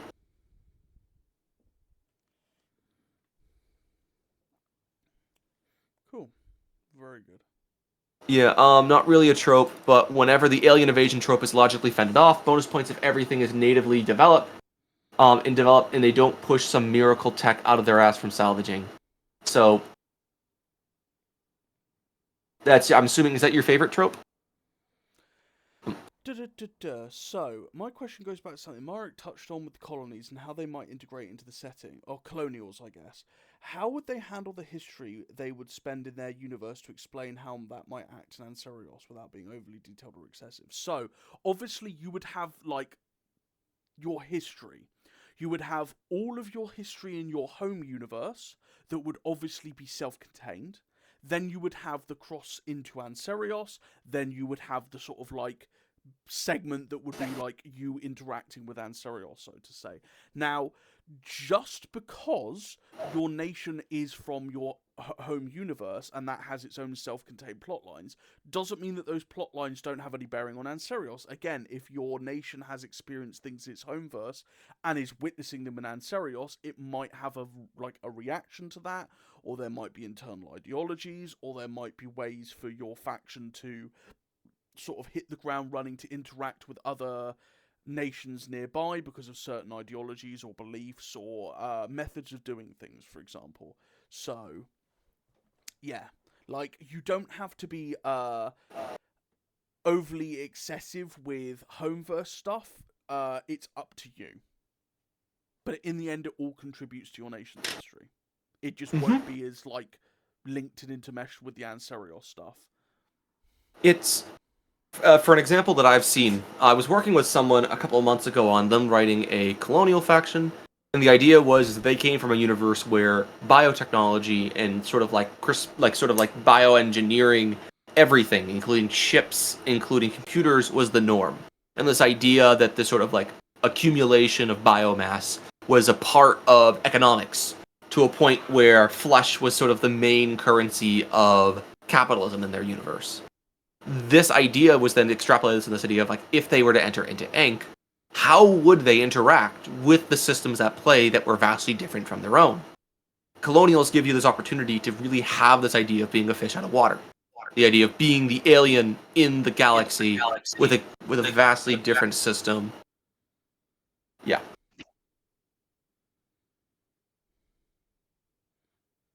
Definitely. Oh shit, is that you too? Yeah. I could tell it was you for me echoing in your mic, because I'm very loud on your end, I'm assuming.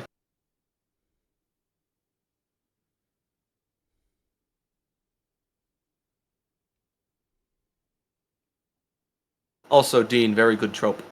When it's done well with good build-up, then it can be very, very appealing. It's just sometimes very difficult to do so.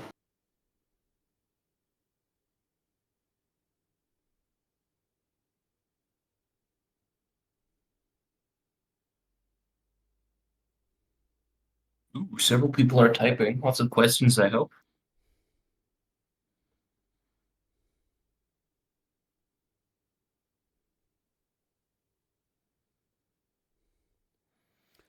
When Okay. it comes to finding source for your space station's history, what are generally good resources to consult and make use of? That is a very good question.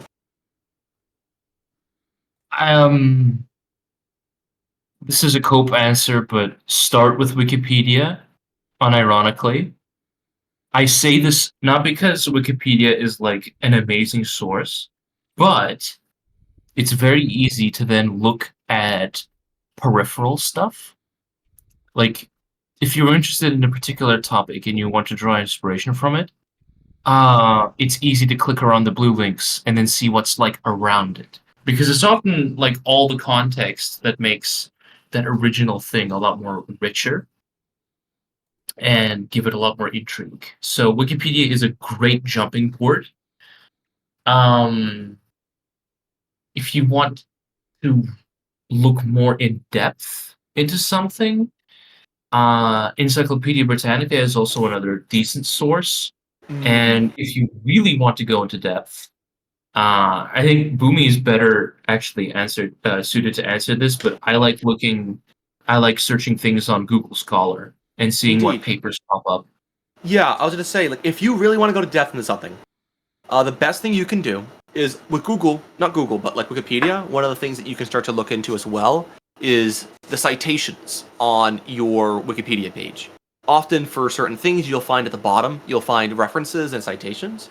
These can lead into books or into articles that may discuss in depth the things that you want. If you can't find the book online, or like for free, like just normally, which you can find a lot of stuff for free, at least fragments of it on Google Scholar. And JSTOR, if you're looking for specifically articles, you wouldn't believe the amount of stuff from actual like journals that you can get for free through JSTOR. Library Genesis is, not a not the most let's just say it's not kosher legally, but you know what? It's books. It's like a library. Also, get a library card. The amount of shit you can get with a library card if you're looking for references is astronomical. And sometimes for me, finding references in the like weirdest of places can sometimes net some incredibly interesting stuff. Some of the stuff that I found with Cerulean has come from the weird fucking classes I've taken, or for going through and just going on rabbit holes on local newspapers that are archived on websites for your library.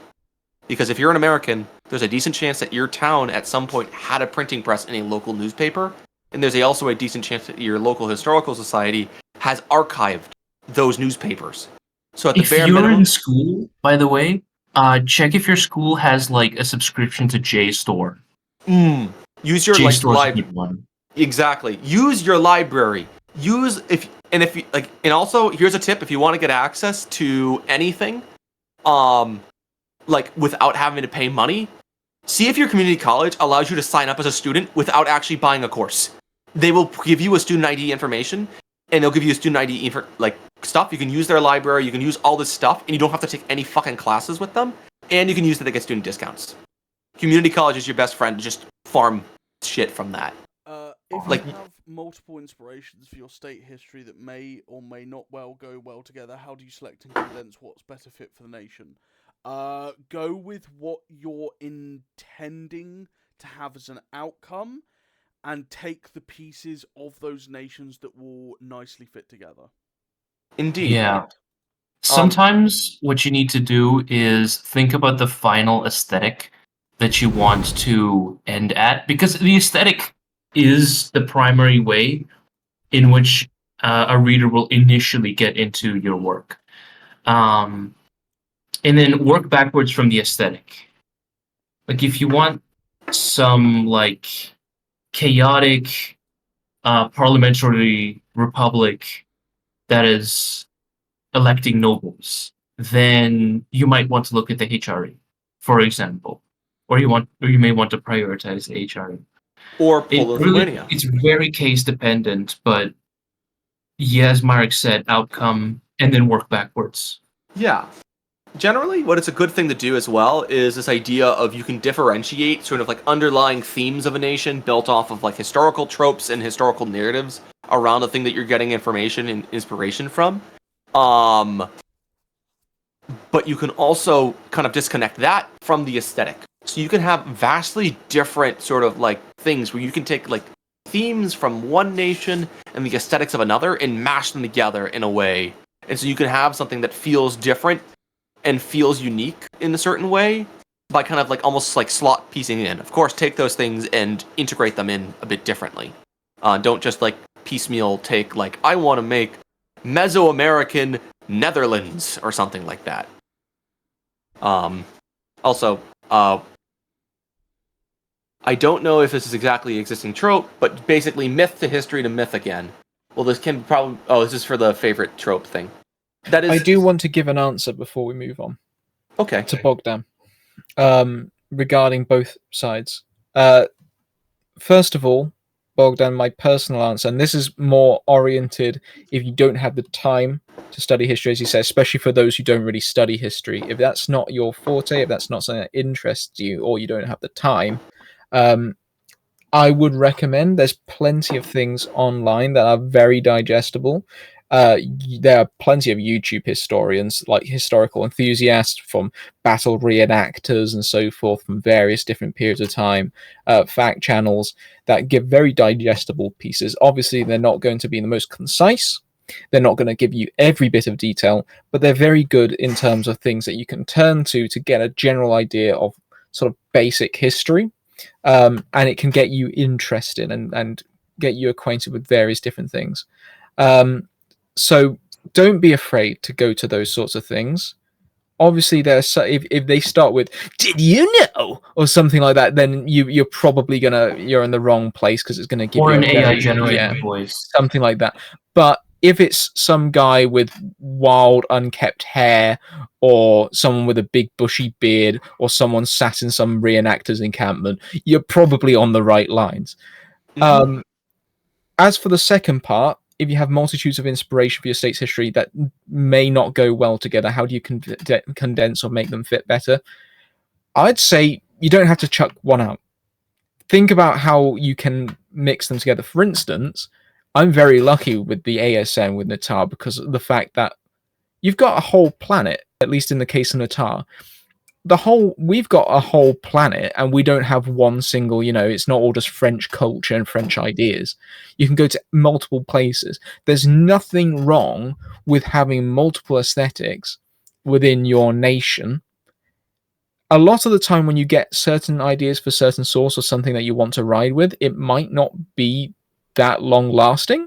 So there's not really that much problem with perhaps giving off the wrong message, because you can have it be a niche sort of subculture or something like that. You can also think of other ways. Maybe you can say, well, I used to have this Mongol Khanate, but that was hundreds of years ago, and there's still some influences, some temples and so forth that can be found, but it's not around as prevalent anymore. So you can look at those. Don't shy away from having multiple cultural influences. Just think of ways that you can have them fade in and out, or be more prevalent than the other. You don't have to have them one over the other.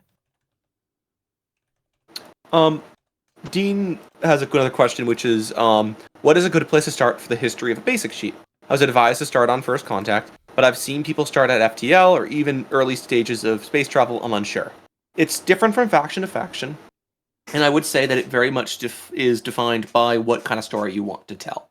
And I would say, it also is defined by how different your society is from, let's just say, the galactic norm. If you are playing a species that is vastly different biologically, if your species has developed differently on its planet, you might want to start there, talking about how they developed differently biologically or culturally, that sort of stuff. If you are focusing predominantly on maybe a civilization that has had a invasion that happened to it, you may want to start out at the point in which it is sort of in the advent of that invasion. It does kind of bring up this idea of, like, where do you want the story of your civilization to begin as a sort of like context for its modern day. If I may, I mhm. think personally, from its founding, like, what founded your state? Like, what was the event that caused your nation to be your nation? Or your organization? Or your federation or whatnot, yeah? Give a bit of context and backstory. You can go a little bit beforehand if you want to, with some context. You then want to detail whatever major stuff happened to then shape that nascent nation into what it is today, be that wars, political changes, key individuals, etc., yeah? And tell it as a narrative. That's where I would personally start. What founded your nation? Was it the unification of a planet? Was it the end of a war? Was it the foundation of a nation state? Like, what that's kind of where I would draw, personally.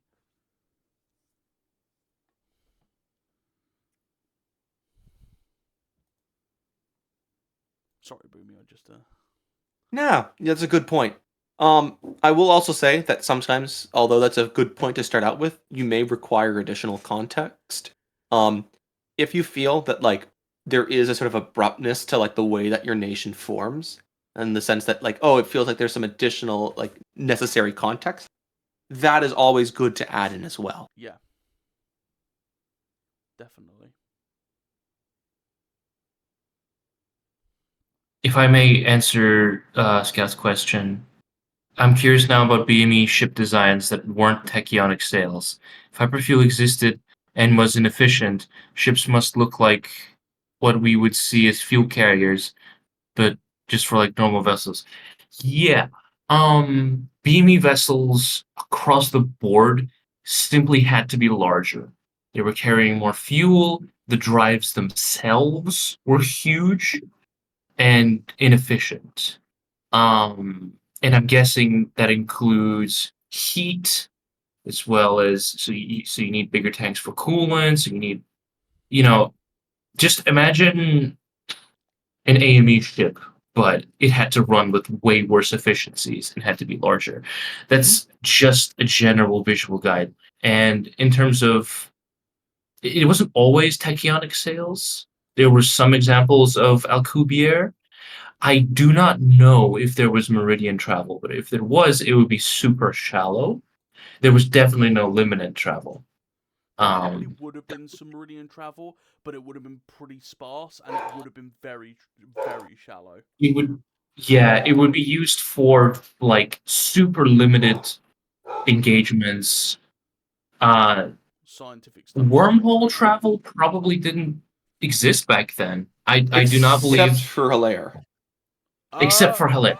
I would say that wormhole travel did, but the amount of fuel that was needed and the level of computation needed to perform extremely long range jumps meant that those jumps were typically one way. Yeah, I imagine that there were some wormhole test beds that could transport some small masses. But if a nation were to use wormholes, it would not be something you just glance over in a history. It would have had to be some kind of very major thing, just because of the expense. Yeah. There's Um, also jump sorry. drives as well, I think, were quite limited in the same regard. Yeah, they would be heavily fuel intensive with not really much benefit. Anyway, is that all for the question? Can I add one last thing on that regarding ship stuff? Sure. Another big thing as well regarding ship size, the amount of like coolant and the amount of like fuel it would need, also depended on if it was going simply on a routine travel along a pre-existing trade route or pre-existing route, or if it was kind of going off course. One of the big things about that era was that there's a pretty significant network of stations and planets that predominantly catered to these ships to produce this hyperfuel and sort of provide these waypoints for ships to stop, refuel, and continue on. If a ship is simply going along those routes, it could get away with having smaller amounts of fuel and smaller amounts of coolant and all these sort of things with the knowledge that it could simply go to one of these stations, but also at the risk that if it got knocked off course, it would be kind of royally fucked. Yeah. Also consider you get some efficiency scales that were relevant during that time period when building larger vessels, just in general. It was faster to go from home planets to home planet than home planet, station, then home planet. You get faster with larger vessels. Yeah. And another thing too regarding tachyonic sails, that tachyonic sails, especially at this time period, are very reliant upon natural tachyonic currents. And these tachyonic currents, they do exist interspersed around Ankh. There are some very large ones that do exist. However, there is this whole thing that it's just like the trade winds in our real world, they are reliant upon these features that aren't found everywhere. So a ship that's using tachyonic sails may be much more fuel efficient regarding hyperfuel, but it is still going to need to travel along these very predetermined, well-known routes. So that's sort of one of the trade-offs of using tachyonic scales, which is efficiency for the ability to kind of diverge or go beyond certain areas.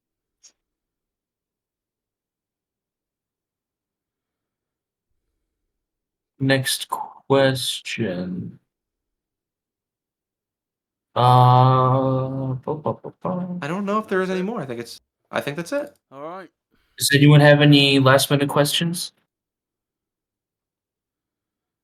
Why is history I have so one. boring?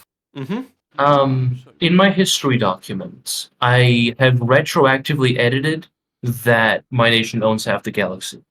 I hope this is okay with you guys. Well, I'm gonna Are you the beat you to death. So, anyway. Oh man, are you the photo Wonderful. G2? Two birds with one stone. Thank you everyone for coming, and we will catch you for the next talk. Thank you. Indeed.